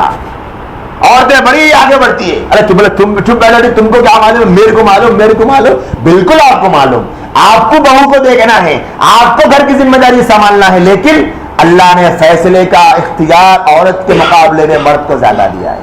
عورت کو اللہ نے مرد کے ماتحت بنایا ہے، مرد کو چاہیے کہ فیصلہ مرد کا چلے۔ اور ایک بات یہ کہہ دوں کہ نکاح کے پکے ہونے، رشتے کے طے ہونے کے بعد میں یہ جو منگنی اور رسم کا رواج ہمارے معاشرے میں چل پڑا ہے، خدا کے لیے اس کو ختم کر دیجیے۔ اس کے جو نقصانات آ رہے ہیں سامنے، اس کا شمار نہیں کیا جا سکتا۔ سب سے پہلا نقصان تو یہ ہو رہا ہے کہ رسم ہونے کے بعد لڑکے اور لڑکیوں کے درمیان بات چیت کا مزاج بڑھ رہا ہے، جو حرام ہے، قطعاً حرام ہے۔ علماء نے لکھا ہے کہ نکاح کے ہونے سے پہلے کسی قسم کی بات چیت کرنا جائز۔ رسم ایک معاہدہ ہے، ٹوٹ بھی سکتا ہے، ختم بھی ہو سکتا ہے، اس کو ختم کرنے کی ضرورت ہے۔ اس میں عالم ہو غیر عالم ہو کوئی بھی ہو، جذبات کو قابو کرنے کے لیے عالم اور غیر عالم کی ضرورت نہیں ہے، نکاح کی ضرورت ہے۔ رشتہ طے ہو گیا، یا تو نکاح کر دو، 2 سال بعد رخصتی کرے، بات کریں گے حلال ہوگا، کیوں وہ بیوی ہے، رخصتی ابھی نہیں ہوئی لیکن بیوی حرم میں آ گئی، اس کی بیوی بن گئی۔ لیکن رسم کا جو رواج ہے، ابھی ایک صاحب سے مجھ سے ملاقات ہوئی، ان سے پوچھا کہ کیا ہو گیا، بولے کہ 10 مہینے ہیں مولانا نکاح کے لیے۔ تو کیا کر رہے ہیں؟ ان کے چہرے سے، میں نے کہا نا کہ بعض لوگوں کے چہروں کو دیکھ کر سمجھ میں آ جاتا ہے کہ ان کی ایکٹیویٹیز کیا ہے۔ میں نے کہا کہ بھائی آپ کو دیکھنے پر ایسا محسوس ہو رہا ہے کہ شاید آپ ہونے والی ہماری بھابھی سے بات چیت کر رہے ہیں۔ لیکن ہاں بات تو یہی ہے، بات چیت نہیں، بس میسج کر رہا ہوں۔ اب وہ میسج کا مسئلہ بڑھتے بڑھتے میں آپ کو بتلانا چاہتا ہوں کہ بات چیت پہ آ گیا۔ اب بات چیت کا مسئلہ بڑھتے بڑھتے اب لڑکی اپنی ماں سے لڑکے کی ماں کی موجودگی میں، لڑکی اپنی ماں کو لڑکے کے گھر بھیج رہی ہے اور یہ پیغام بھجوا رہی ہے کہ ہمارے ہونے والے شوہر کو سلام کہہ دیں۔ کیوں ہوا صاحب؟ یہ جو ہم نے اس کو فروغ دیا ہے، رسم ہے، منگنی ہے، انگیجمنٹ ہے، کیوں فلموں پہ دکھایا جا رہا ہے؟ انگیجمنٹ کے تصور گناہوں کی طرف لے جا رہا ہے۔ واقعتاً طے کرنا ہے، رشتہ طے کر دو، مدت کم رکھو، 2 مہینے، 4 مہینے، 6 مہینے، یا پھر لمبا وقت لگ رہا ہے، 1 2 سال، نکاح کر دیں، رخصتی بعد میں کریں۔ علماء سے مسئلہ پوچھیں، ہم اس طرح کرنا چاہتے ہیں، کیا کریں؟ لیکن یہ جو منگنی کا تصور ہے، یہ آج گناہ پر آمادہ کر رہا ہے، اور وجہ اس کی یہ ہے کہ اب اس گناہ کو جائز سمجھ رہے ہیں نوجوان، یہ کہہ کر کہ بھئی تو نکاح ہونے ہی والا ہے، کیا ہوگا بات چیت کرنے سے، نکاح ہونے ہی والا ہے، وہ میری ہونے والی بیوی ہے، یہ میرا ہونے والا شوہر ہے۔ بات تو ان کی صحیح ہے، لیکن شرعی نقطۂ نظر سے یہ غلط اس لیے ہے، اگر خدا نہ خواستہ لاکھ مرتبہ نکاح ہونے سے پہلے اگر رشتہ ختم ہو گیا تو جو گناہ کیا ہے بات چیت کر کے، ملاقات کر کے، جس بھی ذریعے سے، اس کا اللہ کے یہاں کیا جواب؟ اس لیے شریعت کہتی ہے آپ کو وہم ہے، امید ہے، اس پر کام نہیں چلے گا جب تک وہ آپ کی بیوی نہیں بنتی، آپ اس سے بات چیت نہیں کر سکتے۔ لہذا اگر رشتہ پکا ہو جائے تو فوری طور پہ نکاح کا ریشو بڑھانا چاہیے، جلد سے جلد نکاح کر دے، یا نکاح کرنے کے بعد پھر رخصتی کرے، اور نکاح میں جو رسومات کیے جا رہے ہیں اللہ کے لیے اس کو ختم کرنے کا ہم مزاج بنائیں۔ خاص طور پر جو نکاح میں تاخیر کی جا رہی ہے کہ دیر رات تک نکاح کیے جا رہے ہیں، لوگوں کو اذیت دی جا رہی ہے، میں خود اس پر گواہ ہوں، کئی لوگوں سے میں پوچھ چکا ہوں، دیکھ چکا ہوں کہ شادیوں کے کھانے رات میں تاخیر سے کھانے کے سبب ان کی طبیعتیں دوسرے دن خراب ہو رہی ہیں۔ کیوں کسی کی تکلیف کا سبب بنیں گے؟ کیوں کسی کو اذیت پہنچائیں گے؟ کسی کا کام خراب ہماری وجہ سے کیوں ہو؟ ایک سب سے بہتر تو یہ ہو جیسے پہلے نکاح دن میں ہوا کرتے تھے، کوئی ایک بہن کھڑی ہو کہ ہم دن میں نکاح کرنے کا ایک ہم رجحان پیدا کریں، ایک کھڑے ہوں گے اس کے پیچھے 2 4 اور کھڑے ہو جائیں گے، ہر کوئی یہ سوچ کر کہ ہم انتظار کریں گے، ہم ان کا انتظار کریں گے، ہم انتظار کریں گے کوئی اور کھڑا ہو، کوئی نہیں کھڑا ہو۔ لہذا دن میں نکاح کرنے کا رجحان ہم بڑھائیں، اور نکاح کے موقع پر جو حد سے زیادہ رسومات کے چنگل میں پھنسے ہیں اس سے نکلنے کی کوشش کریں۔ یہ آج کی ہماری گفتگو تھی۔ میں نے آپ کے سامنے